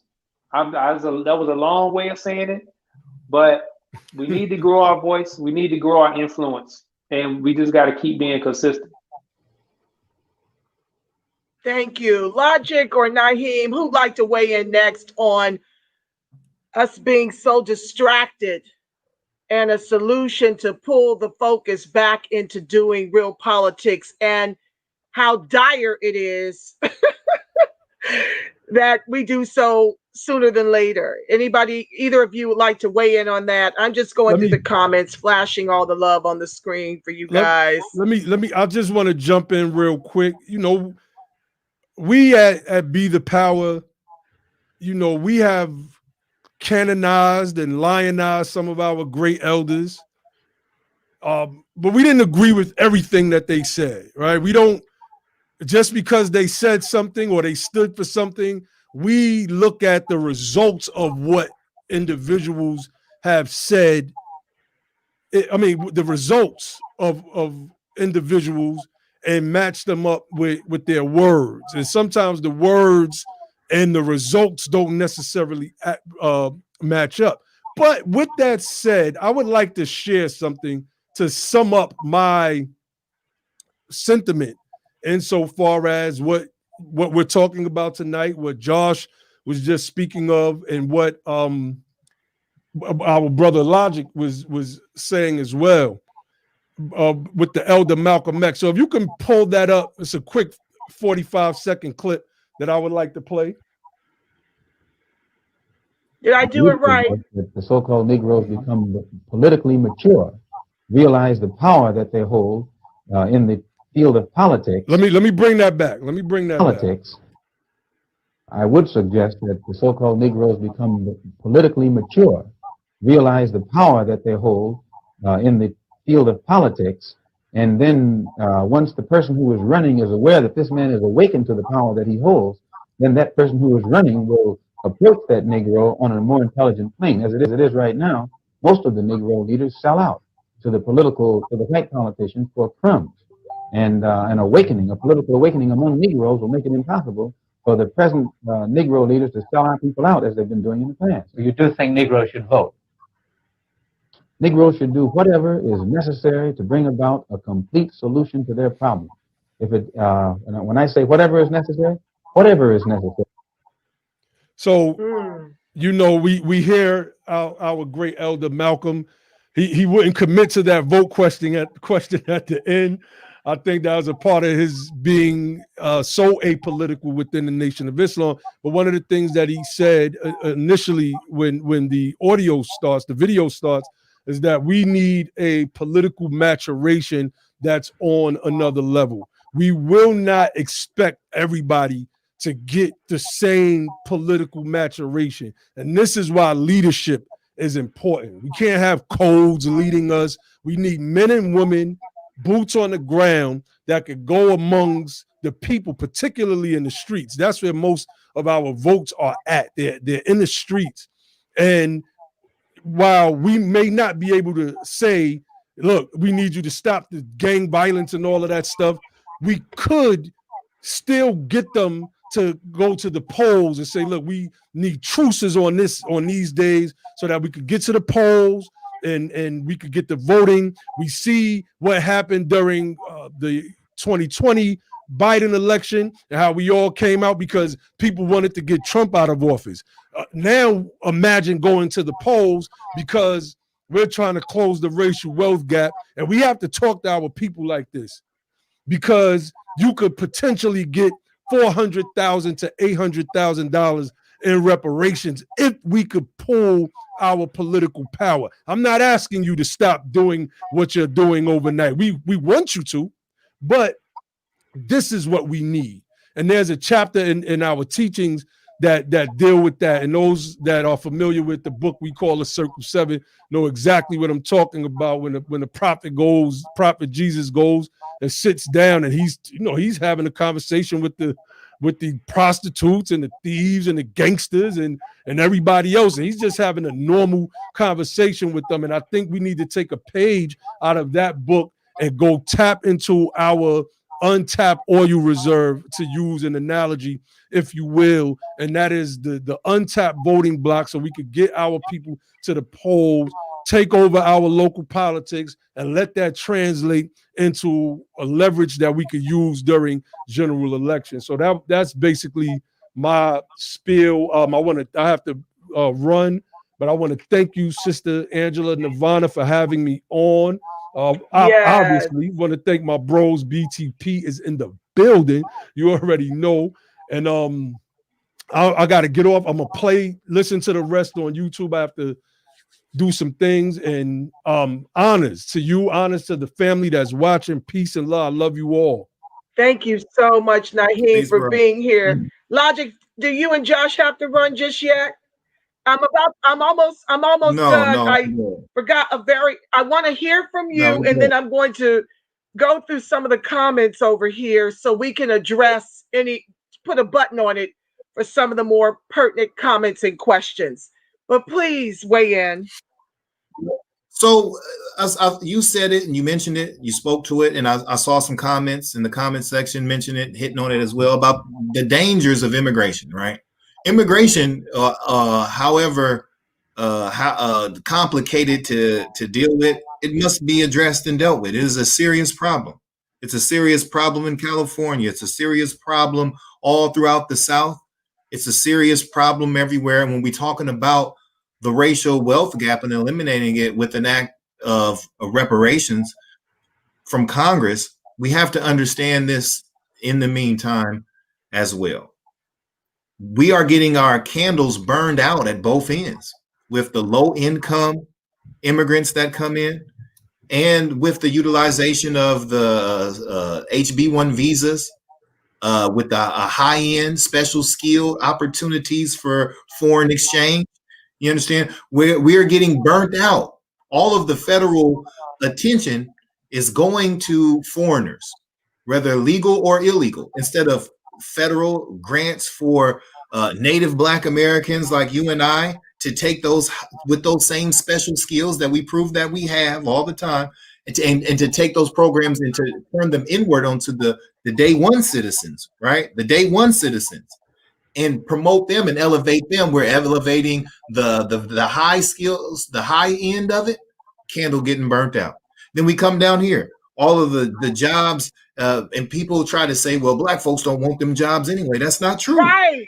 That's not true. Brother Ted Hayes did an excellent breakdown in the interview that I seen a year or so ago on the myth of that. That's a myth when you say, well, black folks don't want those jobs. When you go, we're talking about being really dominating the service providing industry. When you go into housekeeping, the same jobs historically used to be ours and used to be considered good jobs, good paying jobs, like being housekeeping at the hotels and whatnot, have plummeted, right? For us, and have risen for them, because when you bring these legal and illegal individuals, who you bring them in, right, they push you out.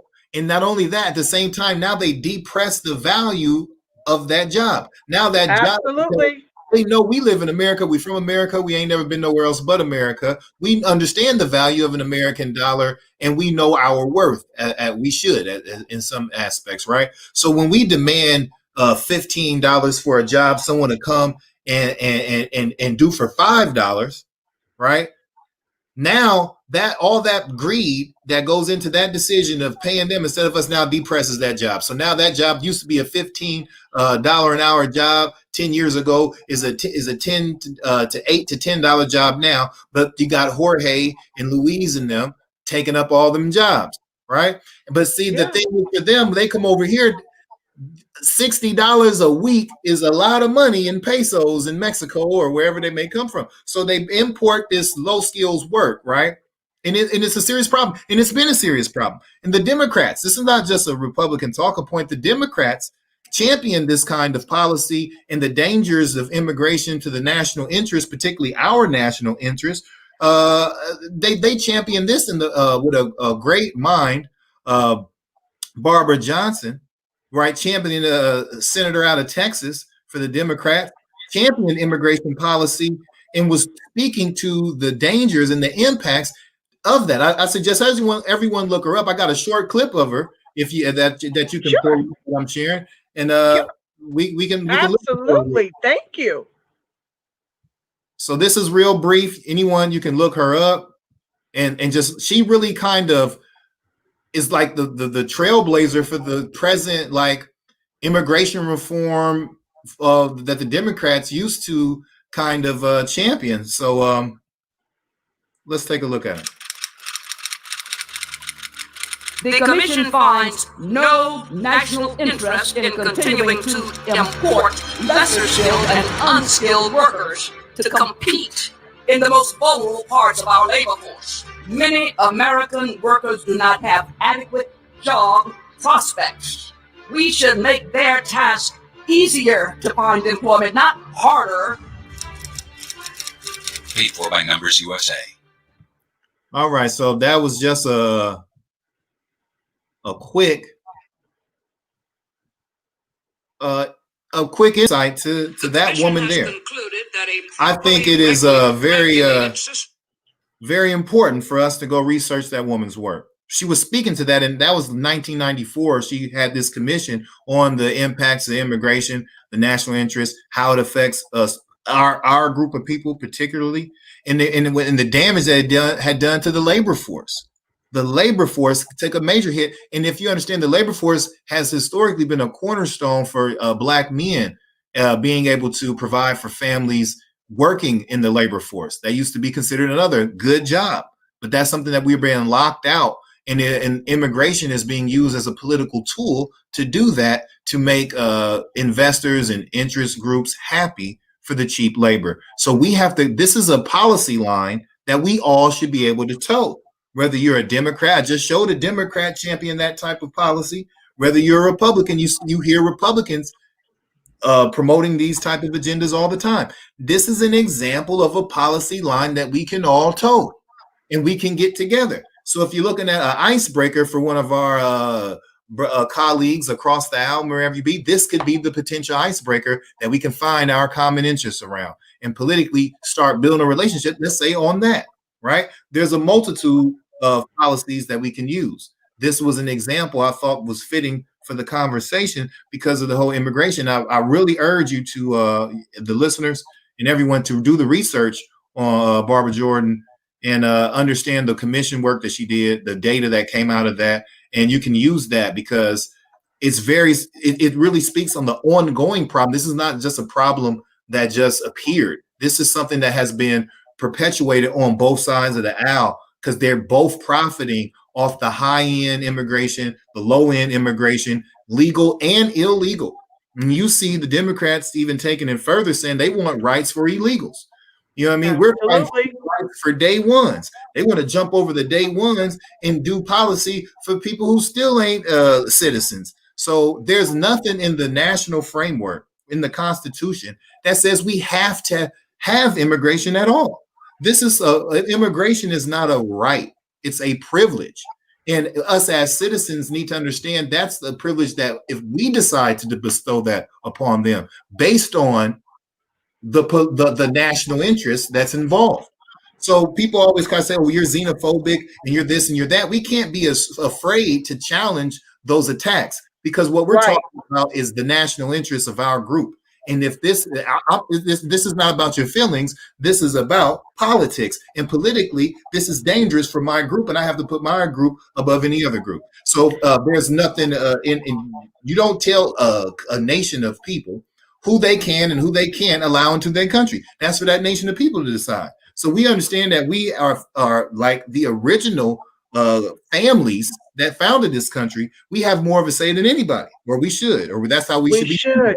That's how we should be thinking, though. It starts with the thought. So we have to understand that and say, I think we've done all the immigration we need to do until we get a hold of this racial wealth gap and until we get some sense on the direction of the country.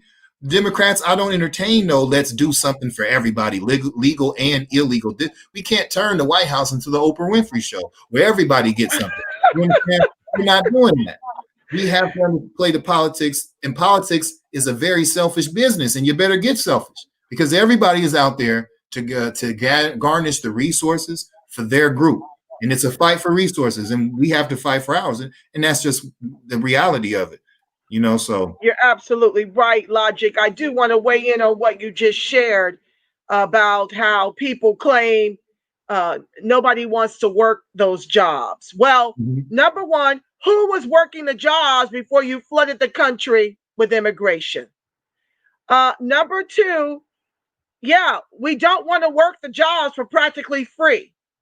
You want us to accept third world wages and third world conditions in a first-rate country built with the lives of our ancestors through the most heinous chattel slave labor known to the born world.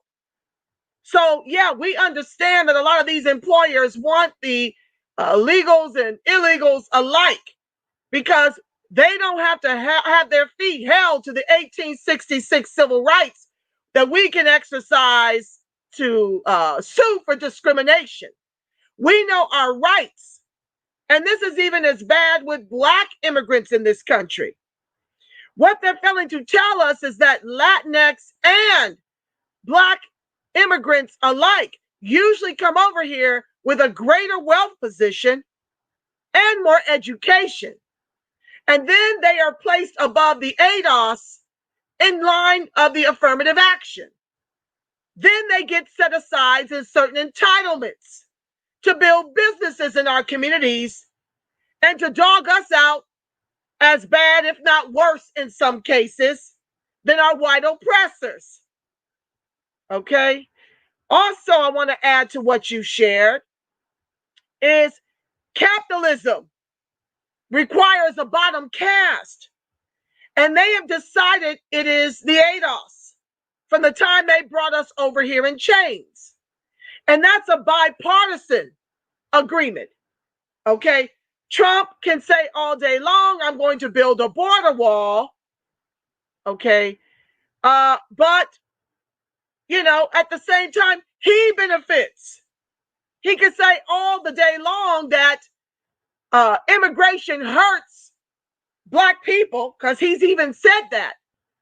But a lot of times they're pandering for that vote while working in tandem really as one new world order of a party to continue to oppress us and to tether us to the bottom in this country as a permanent underclass. That is the fight.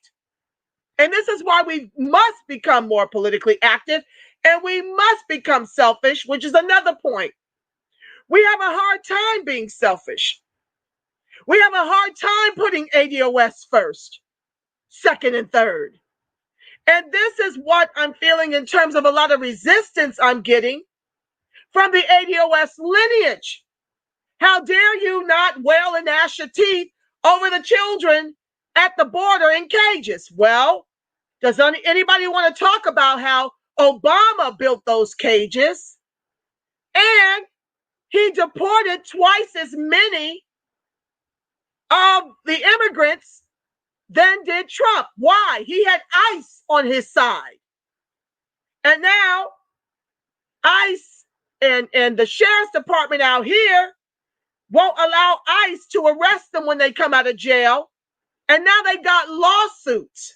And it becomes a whole nother way. Our tax dollars are being used because of these illegal arrests or what have you. But this wasn't going on Obama's watch. So he was able to deport twice as many as what Trump was because the interference came with Trump. So I know a lot of folks hate Trump, but the fact that he is catering to his base, his constituents, white America, means that we get included in that. Because when he protects them, that protects us to a small degree, albeit. That protects us when he builds a wall, keeps immigration out and down. Okay? Everybody's weaponizing ADOS-ness for the come up. And then when ADOS becomes self-interested, and when we do what we do in our social media spaces to get other people on board, then we're dragged and called names for making us the priority because we understand the data. So you're absolutely right on that. Josh, did you want to weigh in while I look through a couple more comments? I promised I'd get y'all out of here. I saw Cynthia weigh in on, let me go back to her comment. She had a really good one about Obama. I got to go back and find it. Josh, if you want to weigh in, speak on it, my brother, while I find this. Don't forget Obama. Let me let you speak on that and then jump into this. Don't forget Obama changed the questions to determine employment to screw the numbers. We're going to come back to that after you speak your piece on this segment. I want to deal with this a little bit. Yeah. Well, as far as immigration goes, I speak on this all the time, but it's interesting when you look at our wealth data. We look at the wealth data in the different cities. I believe, we talk about this all the time as far as where I'm at, Washington, D.C., the middle Native Black family is worth $3,500. The middle white American family, I believe, is $284,000. The middle Indian American family is $573,000. So if you think about it, our wealth is over 150 times less. And this is median family wealth in the Washington, D.C. area. The group that built the nation. And this is supposed to be called Chocolate City. But that means nothing when, instead of our chocolate being valued at Godiva, it's valued like whatever Yoo-Hoo or something, or some cheap Halloween Hershey's knockoff or something. You know what I mean? Like it's and really with the gentrification, it's like Chocolate City is more like Latte City. So then when you look at, let's say, Los Angeles, middle ADOS net worth is like, I think 4,000. Middle Indian wealth is like, what is it, 500? I don't know, it's 480,000. So this is crazy. Like, how do you get 100 times the wealth that we got and we didn't build the nation? Well, it's because of selectivity in the immigration process.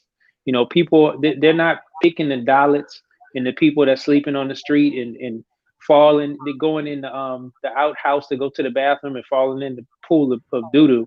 They're not picking those people to come over here and sit on the corner and sell crack or whatever. They're not picking those, because see, a lot of times our own people hit us back with these tropes. I mean, we don't understand how to put immigration in perspective, because we're looking at it, well, y'all, these Negroes ain't doing nothing, black folks ain't doing this and that. Yeah, but look at the people and look at the immigrants in their country.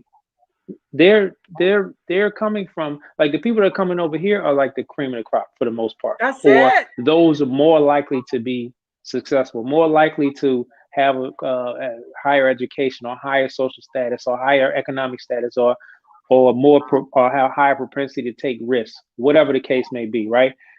But if you go to their country, you will see that they don't have nowhere near as many people educated as we have as far as percentage wise. You go to their country, you see, man, they got a whole lot of people living in poverty. They got a whole lot of people doing crime and all this kind of stuff. So don't try to hit our own. We should never be hitting our own people with tropes that are just feeding the narrative that keep us, of course, at the bottom. And when I look at like, okay, we talking about how do you get to go from a country where you have a huge amount of people in like poverty, like I'm just using India as an example, and then in one generation you end up becoming the wealthiest group in America, 100 at a minimum, 100 times more wealthier than ADOS, in terms of in the different cities. I wish we had the color of wealth every year. That's something we need to have like every year. Yeah. In every city, in every major market, every city, every state, we need to have those reports. But how does that happen? It happens through selectivity. It happens through corporations being allowed to just influence the politicians as far as the immigration law. You know, California and DC are probably the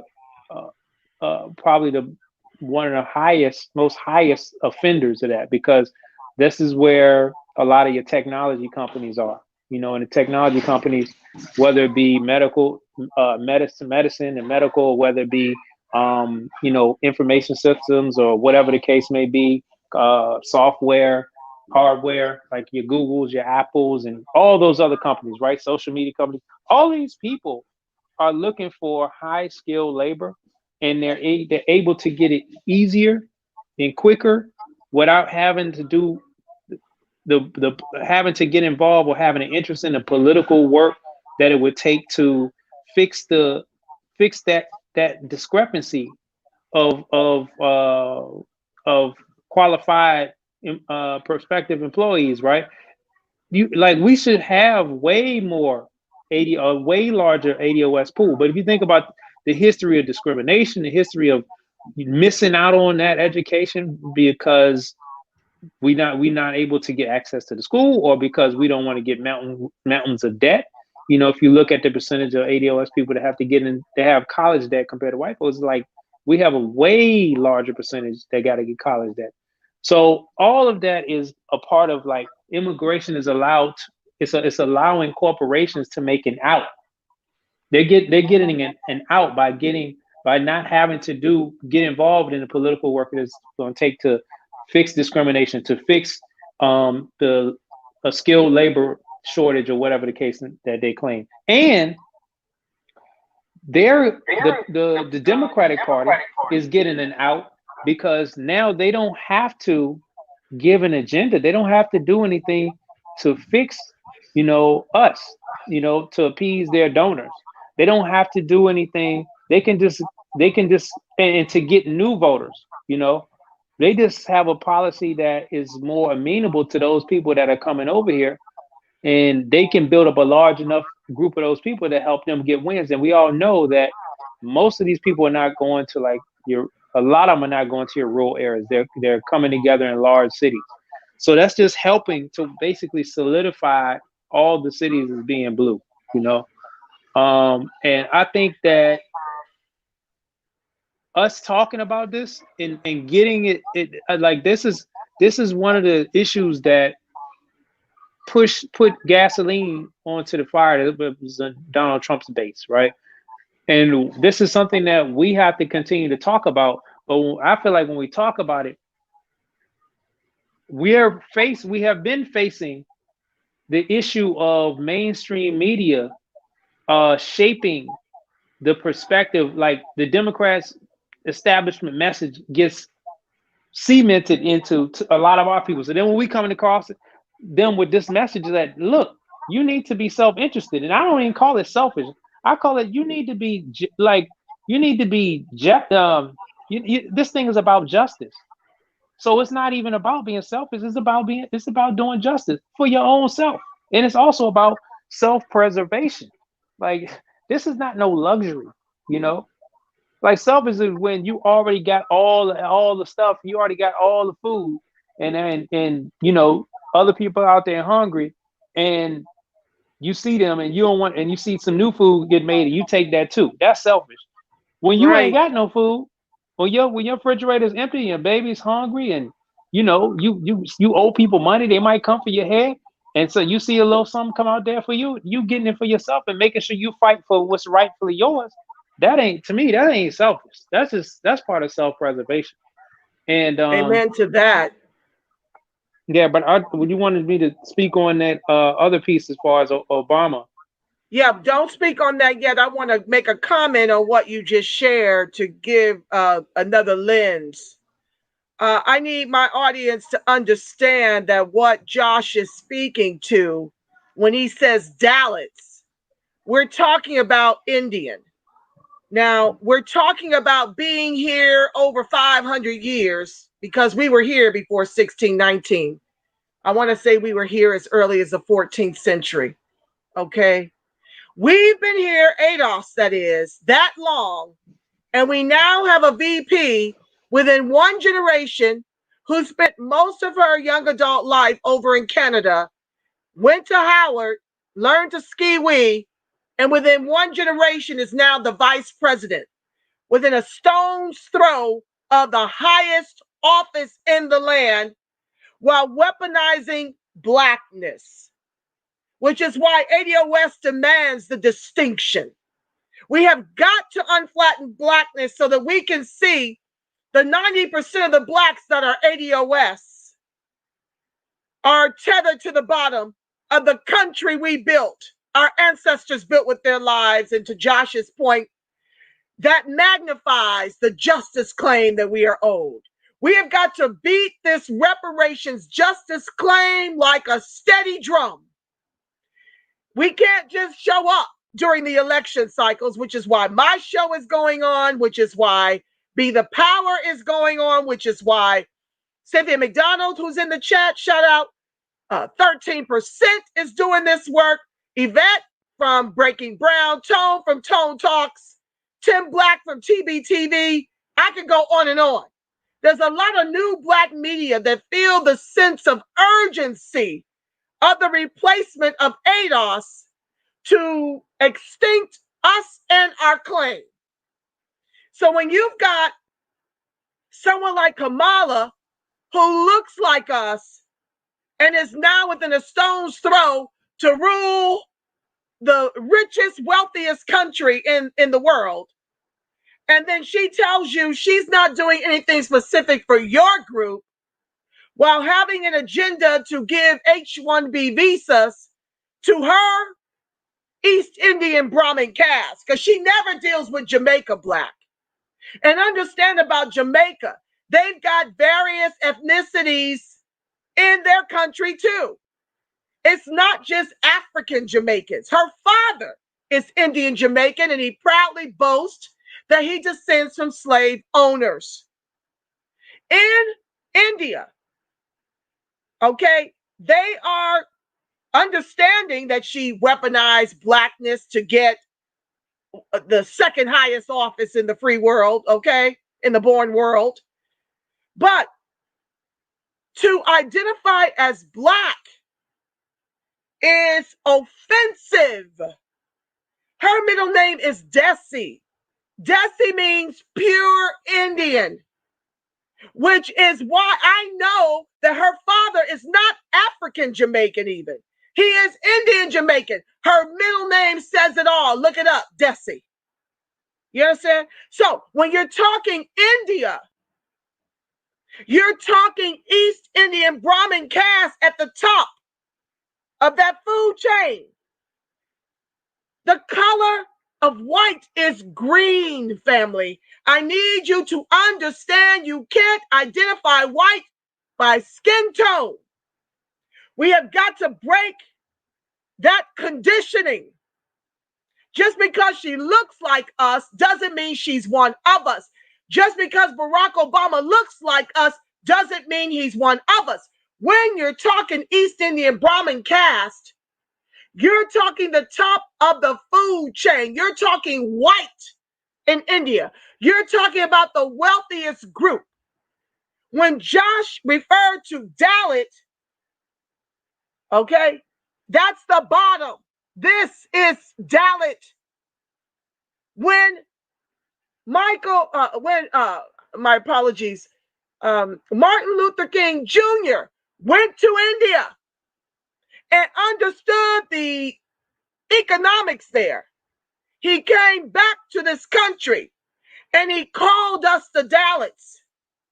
That is the untouchables in India, which is why to identify as Black for Indians like Kamala is offensive, because the Blacks are the untouchables, are the Dalits. They're the ones that Josh referenced, who are standing in their own feces to use the bathroom.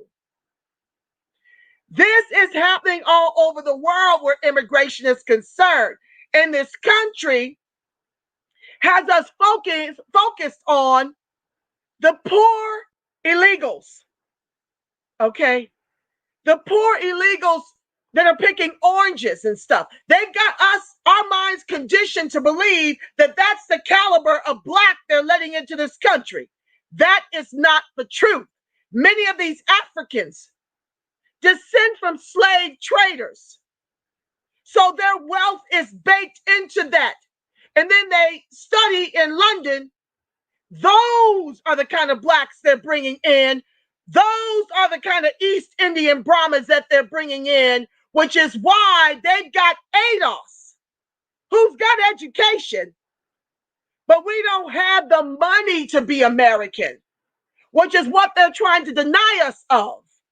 That reparations, and it's more than, I think it's around 151 million per ADOS is what is owed on the low end. Because it's for not just slavery, but Jim Crow and accrued ongoing systemic racism, oppression, and disadvantage. So this country is fully invested in bringing in the likes of Kamala and the likes of the African immigrants, and even the Caribbean immigrants are 12,000 liquid to 700 liquid ADOS in Boston. Okay? In terms of assets, Caribbean immigrants in Boston are 12,000 total assets to the ADOS $700 total assets. ADOS is $11 liquid in Boston, 200 liquid in LA. So you've got to understand, when I tell you there is a corporate news network working in collusion with the Democrats to keep us tethered to the bottom, this is the ilk of the immigrant that they're bringing over to this country to replace us. They're not messing with the ones who have to stand in their feces to use the bathroom. And then their money makes them white, and that's what we're expected to compete against. That level of wealth and that level of education coming into this country. Do not continue to be deceived. We are in a serious fight. And everybody, we need all hands on deck. So I just want to speak to that before we go into that next point. Can I say yes, please. Say something? Do we have time for me to say something? I just wanted to... I got as much time as y'all will allow. I'm trying to be respectful so y'all will come back. That's all. I'm good. I'm with my brothers. We're gonna be regulars. We good. It's good. It's no issue. What I wanted to say about this integration thing, this not integration, but this immigration thing, is I want people to really understand the seriousness of it, right? This immigration is a candle that burns at both ends for our group.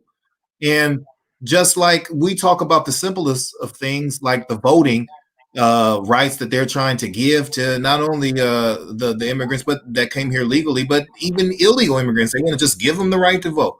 They want them to give them driver's license and give them insurance and give them all the stuff that our ancestors literally had to fight wars to get. We had to soak the streets and the grass and the dirt in our blood and bone in order to get these rights. and they want to just give this stuff, and we want to help them. This is the sad part about it. We want to help these Democrats do it. We don't even get offended. We don't even know better enough than to get offended and say, well, hold up. Y'all just giving the citizenship away, and my people had to die for it, and we still fighting for the justice that was supposed to have come along with it, right? But we never got it. But you're just giving away policy to this particular group. So we got to understand that erasure that's coming with that. They're using that group to vote and be a tool for voting potential and the power. So not only that, you have to look at this. You mentioned the high class individuals that come here. That's one side of the candle, and that candle is burning fast. That part of the candle is almost burnt out when it comes to that. Then when you look at the low end, right? Even those who don't come here from prominent families, they still are doing what? Getting a chance to start over. We don't get to start over from Jim Crow. We don't get to start over from the failure, not the failure, but the overthrowing of Reconstruction. We can't start over 85. We have no other country to go and get a clean start where you get all of this, you get all of these opportunities and this government undergirding. Where is that in the world for us? That doesn't exist in the world for us. Where are we going to go and get all of these government programs in foreign countries to just set you up? The government's fighting to just set you up somewhere. Where are you going to go and get that? So they're coming in and saying, no, you just need to do this and you just need to do that because I come from Cuba, or I come from Nicaragua, or I come from some other place where, I had it hard, but now I'm here and I'm making it. How come you? Because but you're not making it at home. That's why you came here. You couldn't make it at home. And I'm not able to make it, but I don't have nowhere to go. You understand? Where I can get this clean slate and start over like you're doing. And the only reason, and the only immigrants that I'm willing to work with are those who are not only humble enough, but honest enough to say, I am grateful for those of you who had to die to make it possible for me to even come here willingly. To be even a refugee here is a blessing that was paid for your ancestors, and I am here to help you. That's the only kind of relationship I'm interested in. If you don't have that type of understanding, I don't know where we can go. And we need to demand that and understand our political value, our historical value, and our significance, and we need to act like that when we get into politics. We have to understand, first and foremost, you can't come here and benefit off of everything my ancestors bled, died for, fighting for, and then tell me what I need to do, and I'm not doing enough this, and no, I created you. You wouldn't be here if it wasn't for me. I created you. So you can't tell me I haven't done enough when I created you to be here. You don't get to do that. What you need to do is get it in check, understand you should be coming over here doing the right thing, being grateful for those who made it possible, and working with those who made it possible to get things done. You understand? But immigration as a whole, that it does not have to be an ongoing thing. We need to understand that we don't have to have it at all. And people who value the privilege to migrate here need to understand that as well, that this is not something that has to happen.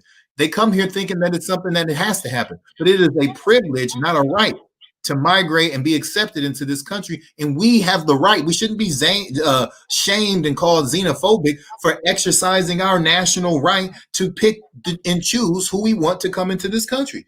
We are just as much citizens as anybody else, if not more so. So if no one has a say so, we have a say so. You say, no, I don't like the way that impacts the economics of the most vulnerable group in America. I think that these policies are damaging to them, and we need to halt it. We don't need immigration right now because of the damage that it's doing to our precious group right here. There's nothing xenophobic about that. That's taking the national interest and protecting it. And if you don't think that your group should be included in the national interest, that's a part of our political position problem right there. You have to understand, we are or should be a part of the national interest. And when you see these policies being promoted, you know that you're becoming insignificant if you're not already. And you have to be on the policy line, not the party line, because both parties are at the ends of those candles, putting the flame to them, trying to burn us out. So you're absolutely right. And to your point, oh yes, Josh, let me get this point off and you next. I love it. Thanks for letting us see your lovely face. You remind me of a younger version of Cornel West. and Logic, you remind me of a younger version of Malcolm X. Yeah, I tell him that all the time. I love deeply. I love them deeply, deep love and respect for them as I do for you. To your point, Logic, let's talk about how we create the warlike conditions when we meddle in the business of these immigrant countries that make them, flee to this country as refugees because of how we destroy. So, in other words, America creates the problem and then wants to be the solution to justify capitalism at the ADOS expense. Can you speak a little to that? And then I'll go to Josh. Absolutely. I think that what you just said really describes the real point that we're trying to get at, right? So we're being really eliminated, and it's really attacking. It really makes me think about what you were saying earlier about people I know, like, you feel like the time is running out and things are not moving fast enough and I get that, and that comes with the awareness of understanding how dire the situation is.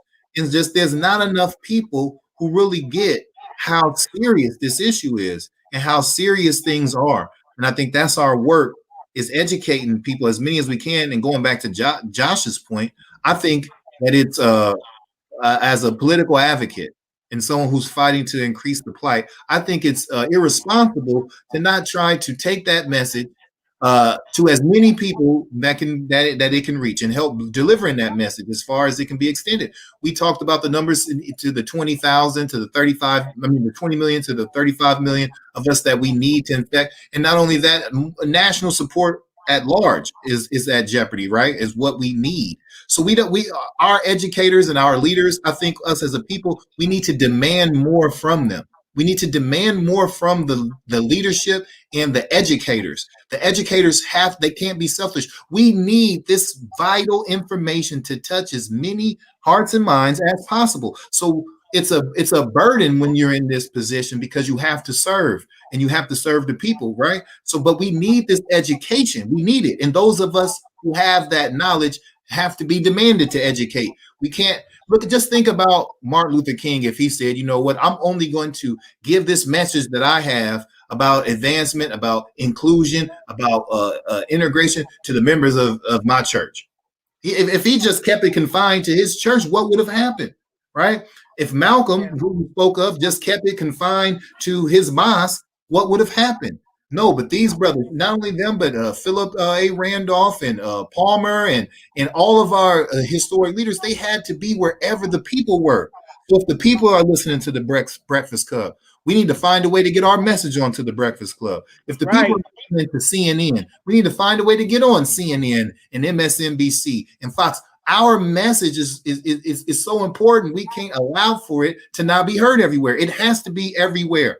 That's another part of what we have to do. Our message has to permeate America. It's not going to happen with the "you got to come to me" approach. We have to bring it to the people. We can't demand that the people come to us. We have to be serious in understanding the seriousness of the time and act accordingly. We're living in an extreme time. We have to have extreme action and extreme dedication and devotion into our efforts to get this thing turned around. It's not going to be we're going to talk about it look at all of the advancements, the energy to all of the advancements historically for us, and look at the cost that it took to get that stuff. And if you think we can't meet what we're trying to do, that we don't have to meet reparations and what we're trying to do to manifest the Black agenda with that same type of cost, then you're out of your mind. If you think you're not going to pay the price that our ancestors paid and bear the cost that our ancestors cost when they were breaking the chains of chattel slavery and when they were breaking integration and when they were fighting against 85, if you think you're not going to have to pay that cost, then you're in the wrong game, because this is serious business and you have to be devoted just like your grandma was devoted. Right, to ride on that bus and make that sacrifice, to send that message home, to go and do what they needed to do politically, to do the sit-ins, the shut-ins, the boycotts, the riots, everything that it took. That was the cost.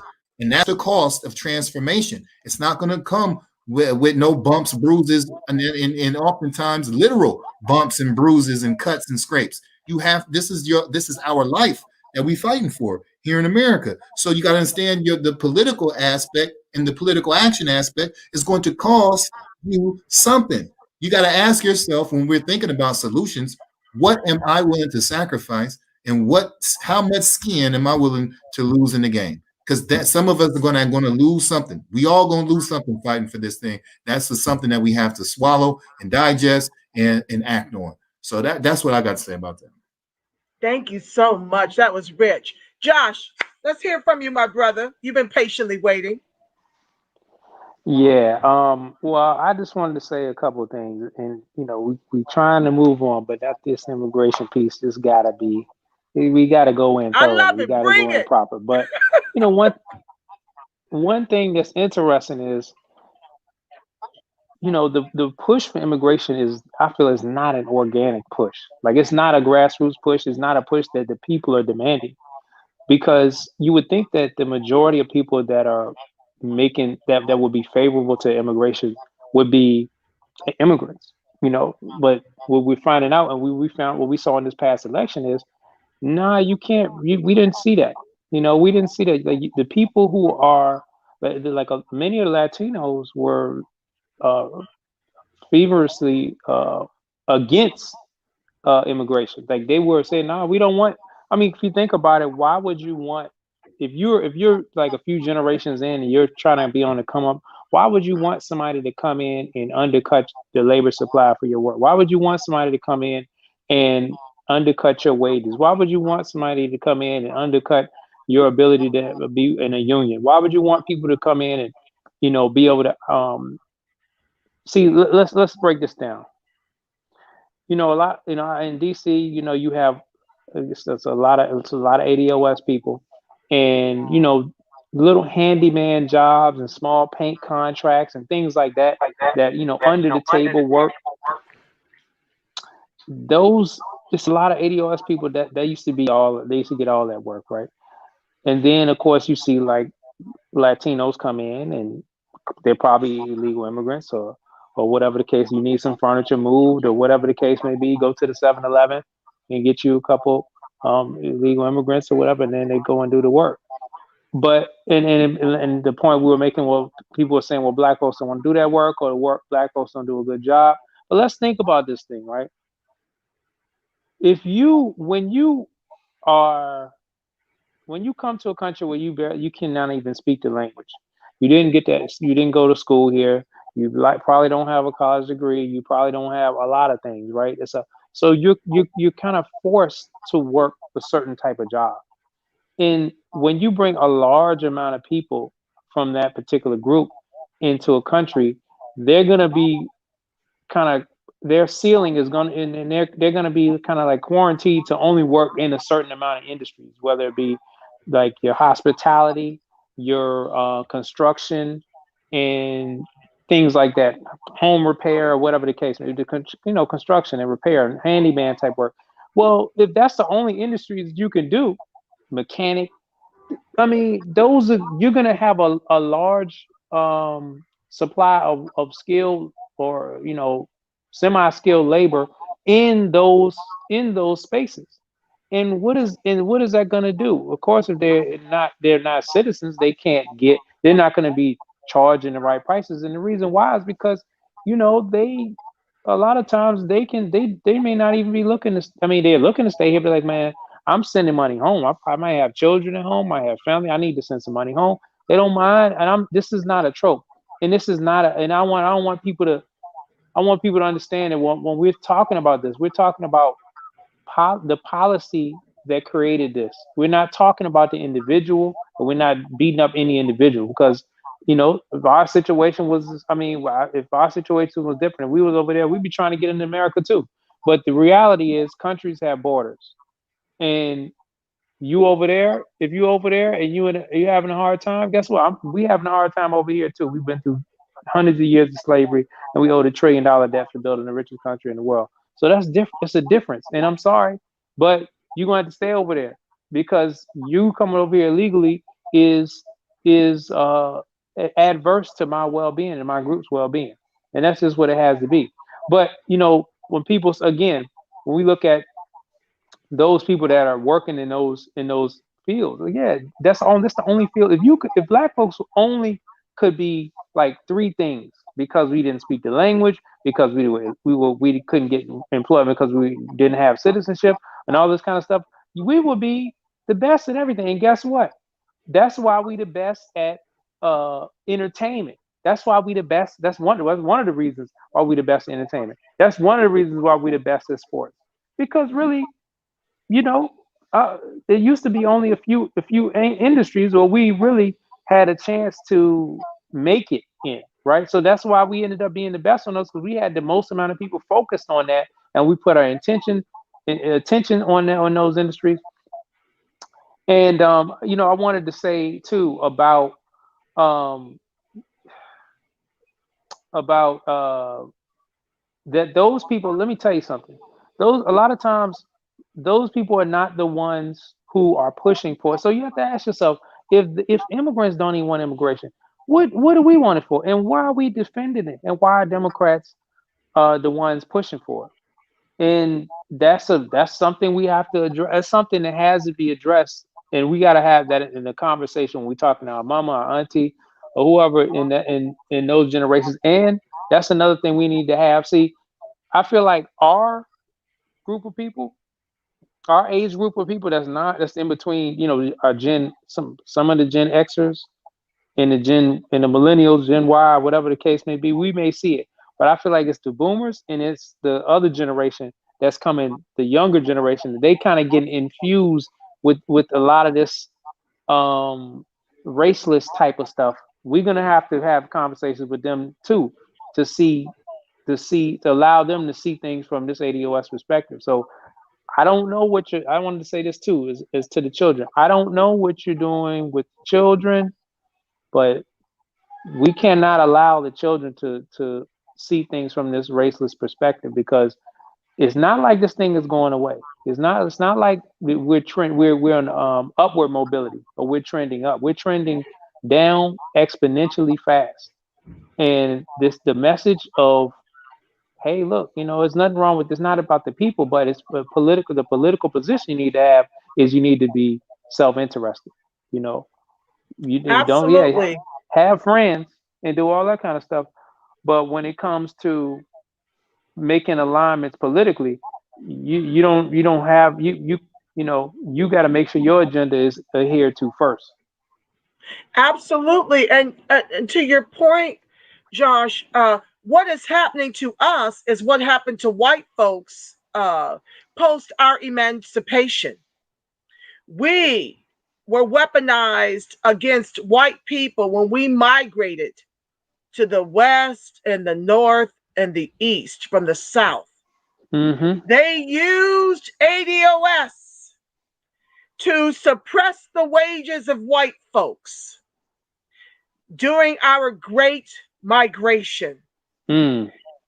If they would do this to their own, wow, what more will they do to the ADOS? and you hold on. You see states like Oregon saw that and they decided to cut ADOS off. They said no Negroes allowed, basically, in Oregon. That's why it's like we like 2%. So wait a minute, Oregon is a state that's neighboring California. Why is only 2% ADOS or 2% black there? Period.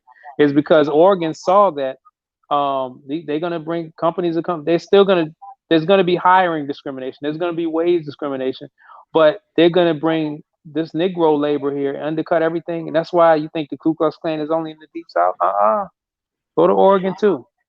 Well, that's the thing. And so we were used against whites to compete for those jobs, you know, those factory jobs and what have you. We were used to get those wages down. And this is just a wash, rinse, repeat. And to your point, it is also why the immigrants who aren't doing as well financially, they're slightly below us, even though we got significantly more education. Out here in California, they're slightly beneath us. Our median income is what, around 53? Okay, we were once balling at around Well, okay. I was around 120K a year in banking. And they ended up replacing my kind, the ADOS that were excelling in banking, with a bunch of immigrants, okay? Mostly Hispanic and Asian. And they did it because they knew that these people were just so happy to have any form of income that was above $1.25 in this country. You know, these are ones now that have got education and they're coming in there into corporate, just glad to have a position within a major bank. And they could use them to rob the customers and to show a greater profit for the shareholders. You see, you can't convince ADOS to rip off customers in those kinds of numbers, but you can convince an immigrant who is happy to be here and happy to be with a major bank, who, oh, by the way, owes us reparations too. So you replace all of the ADOS and you bring in an influx of immigration. What's that do? That suppresses our salary and makes it harder for us to get work. We have gone from 16% to less than 6%, and folks are fleeing. ADOS is fleeing California because you literally need 6 figures just to be okay out here with the cost of housing. And so you see them willing to live 10 to a 2-bedroom.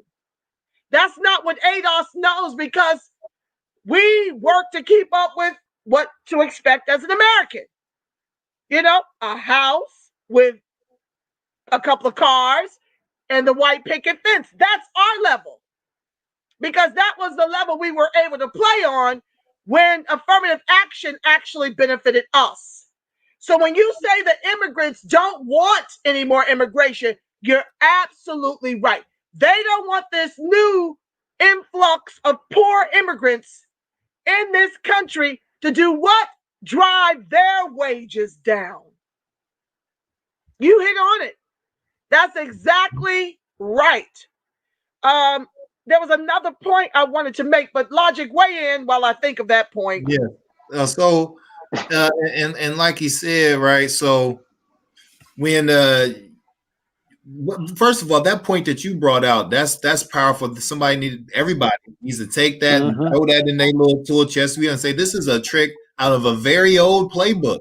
And it doesn't matter, like, once you get into the true idea of power and what's going on, they don't matter. It doesn't matter who's at the bottom. They have to have a bottom so that they can, this is how they use the bottom, right?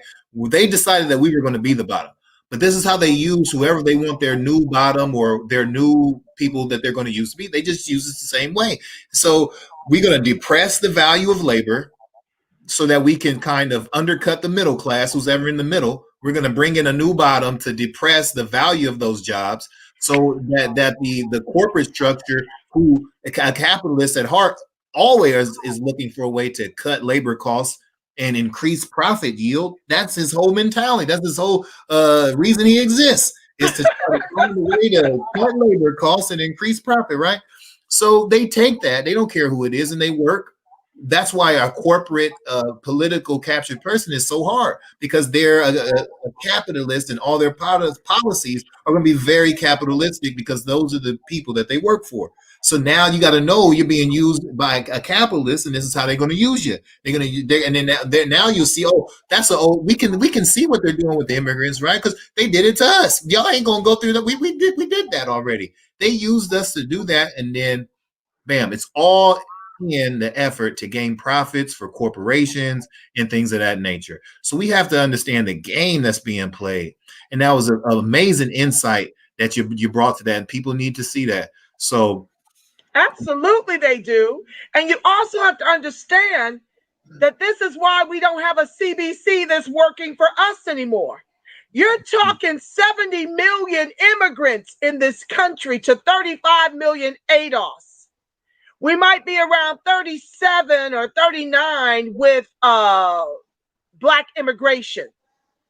They may add another 3 to 4 million. I have to get those numbers exactly right and succinct. I may be a little off here or there. But I do know that the Latinx community alone, last count was around 42 million to ADOS 35 million. And so it stands to reason when ADOS was on the steps at the Supreme Court to protect the 1866 civil rights law to sue for discrimination in part, what has now been amended somewhat or reinterpreted in such a way that we have to prove discrimination in whole. When, yeah, it's a nightmare what happened to that 1866 under that Byron Allen case, and he inevitably settled out of court. So here we are left with him having weaponized the 1866 to advantage his bottom line. And now we're left as poor ADOS having to prove that racism was the sole reason we were locked out of access to white capital. And we don't have the money. He's got to fight it all the way to the very conservative Supreme Court that now exists. But anywho, when ADOS, the movement, challenged NAACP, who was on the steps to support the immigrants for their DACA measure the day prior to us being on the steps of the Supreme Court, when they asked NAACP, why weren't you on the steps with us the next day? This is why the NAACP said, why weren't you on the steps to fight for DACA the day before? Well, I say, we broke down. The reason why I say that is because the whole deal behind the term Latino or whatever is just built on a lie.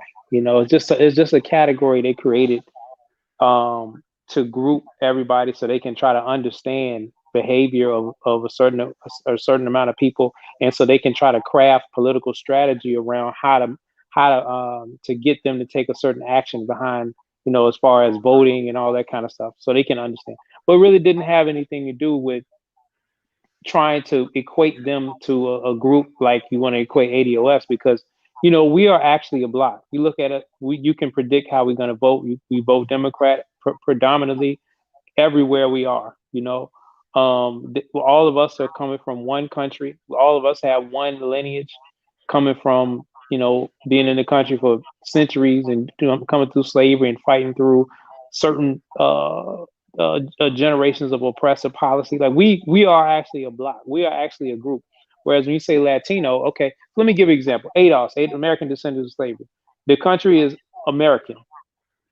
You can say African or whatever. We've been here for so long. We American. We can descend from Africa or whatever, but we know we were made into a unique people, and we're a unique tribe, right?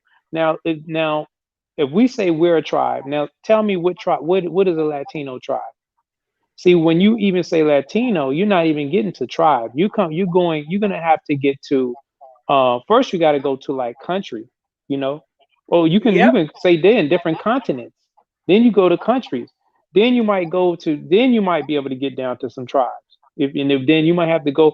You just see what I'm saying? So like we're such a specific group. So when you say Latinos, and like, you know, how come they don't support Civil Rights Act 1866, or how come there's, well, part of it is because they don't have any stake in. They feel like they don't have any stake in that.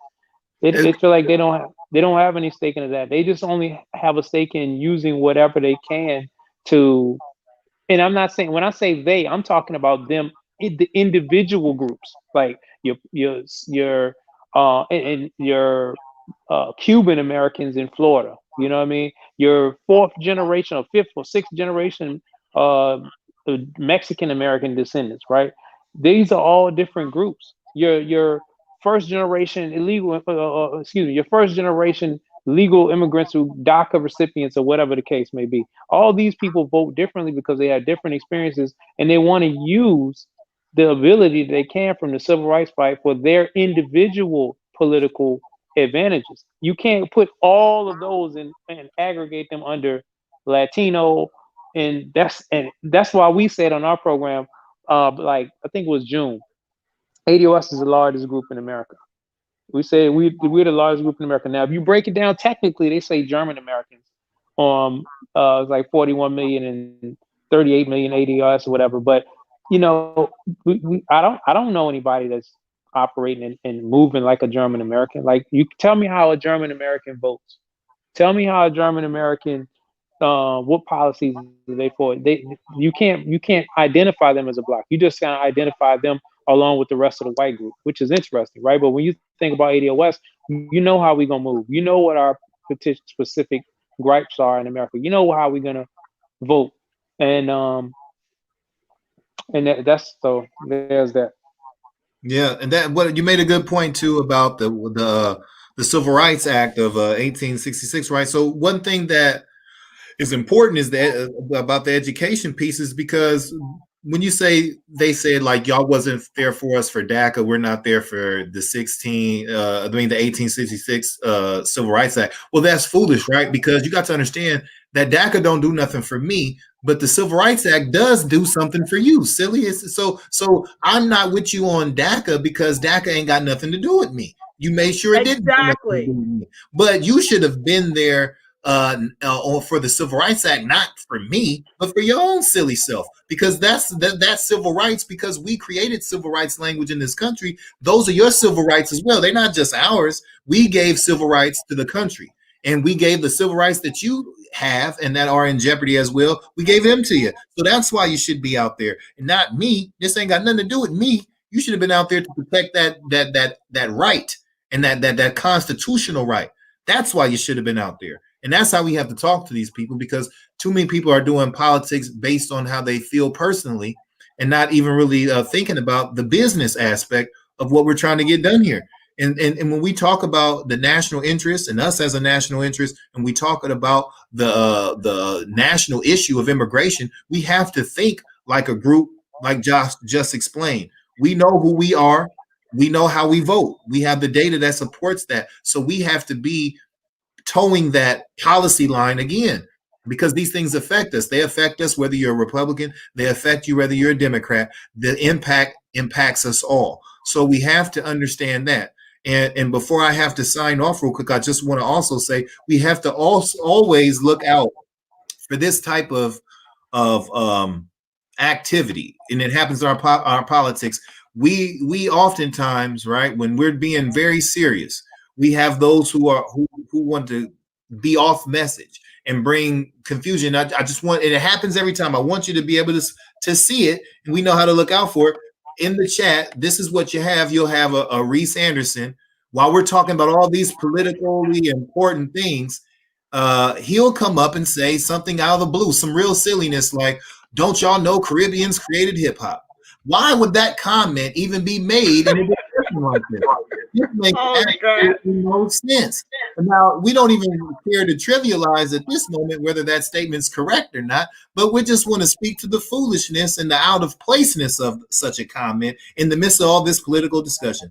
You have someone coming here with this DJ talking about DJ Cool Herc, Grandmaster Flash, and Slick Rick, while we on here talking about being erased as a group. And this is what he want to fight over that. So we have to understand, like, this type of stuff has to just be taken. Let's not get caught up in that.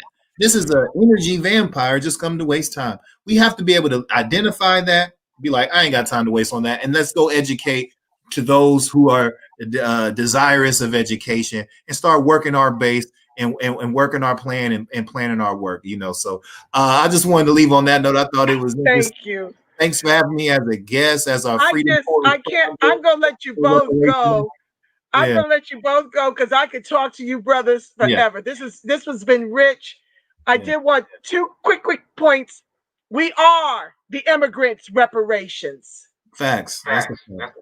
Okay, and when they start to respect us, Mr. Reese Anderson and the likes that come over here like to troll, then perhaps we can all get on that same page.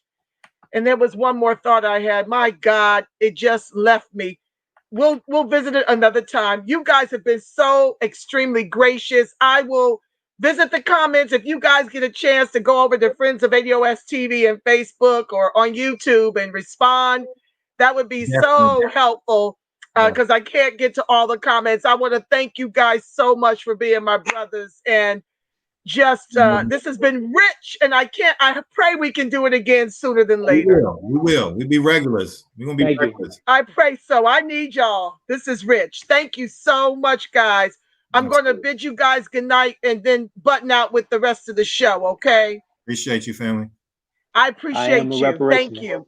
I am a reparationist. I am a reparationist. Yes, they coined that, guys. Be the Power. Check them out Tuesday, Thursdays, 8:30 Eastern Standard Time. YouTube. Are you on Facebook too? Are you streaming everywhere or just in YouTube? We're on Facebook, YouTube, and Twitter. Yes. Okay, great. Just like this one. They're on StreamYard, so you can catch them in all three spaces. Be the Power. Absolutely. Thank you, guys. Good night. Thank you. Bye-bye. Thank you. Okay, guys, I want to thank you so much. I want to give love real quick before I pray us out to those of you who are over here. Cynthia, thank you for being on the live. Nicole, I thank you for being on the live. Brian Smith, Jeremiah Aaron Thompson, BT, Taj Marie, Be the Power. Let's see here. Frida Gillespie, Jeremiah Aaron Thompson. Okay, I'm scrolling to White Spites, Darlene Crumedy, Black said what? ? Thank you all for joining the live. Oliver Tanja. Let's see here.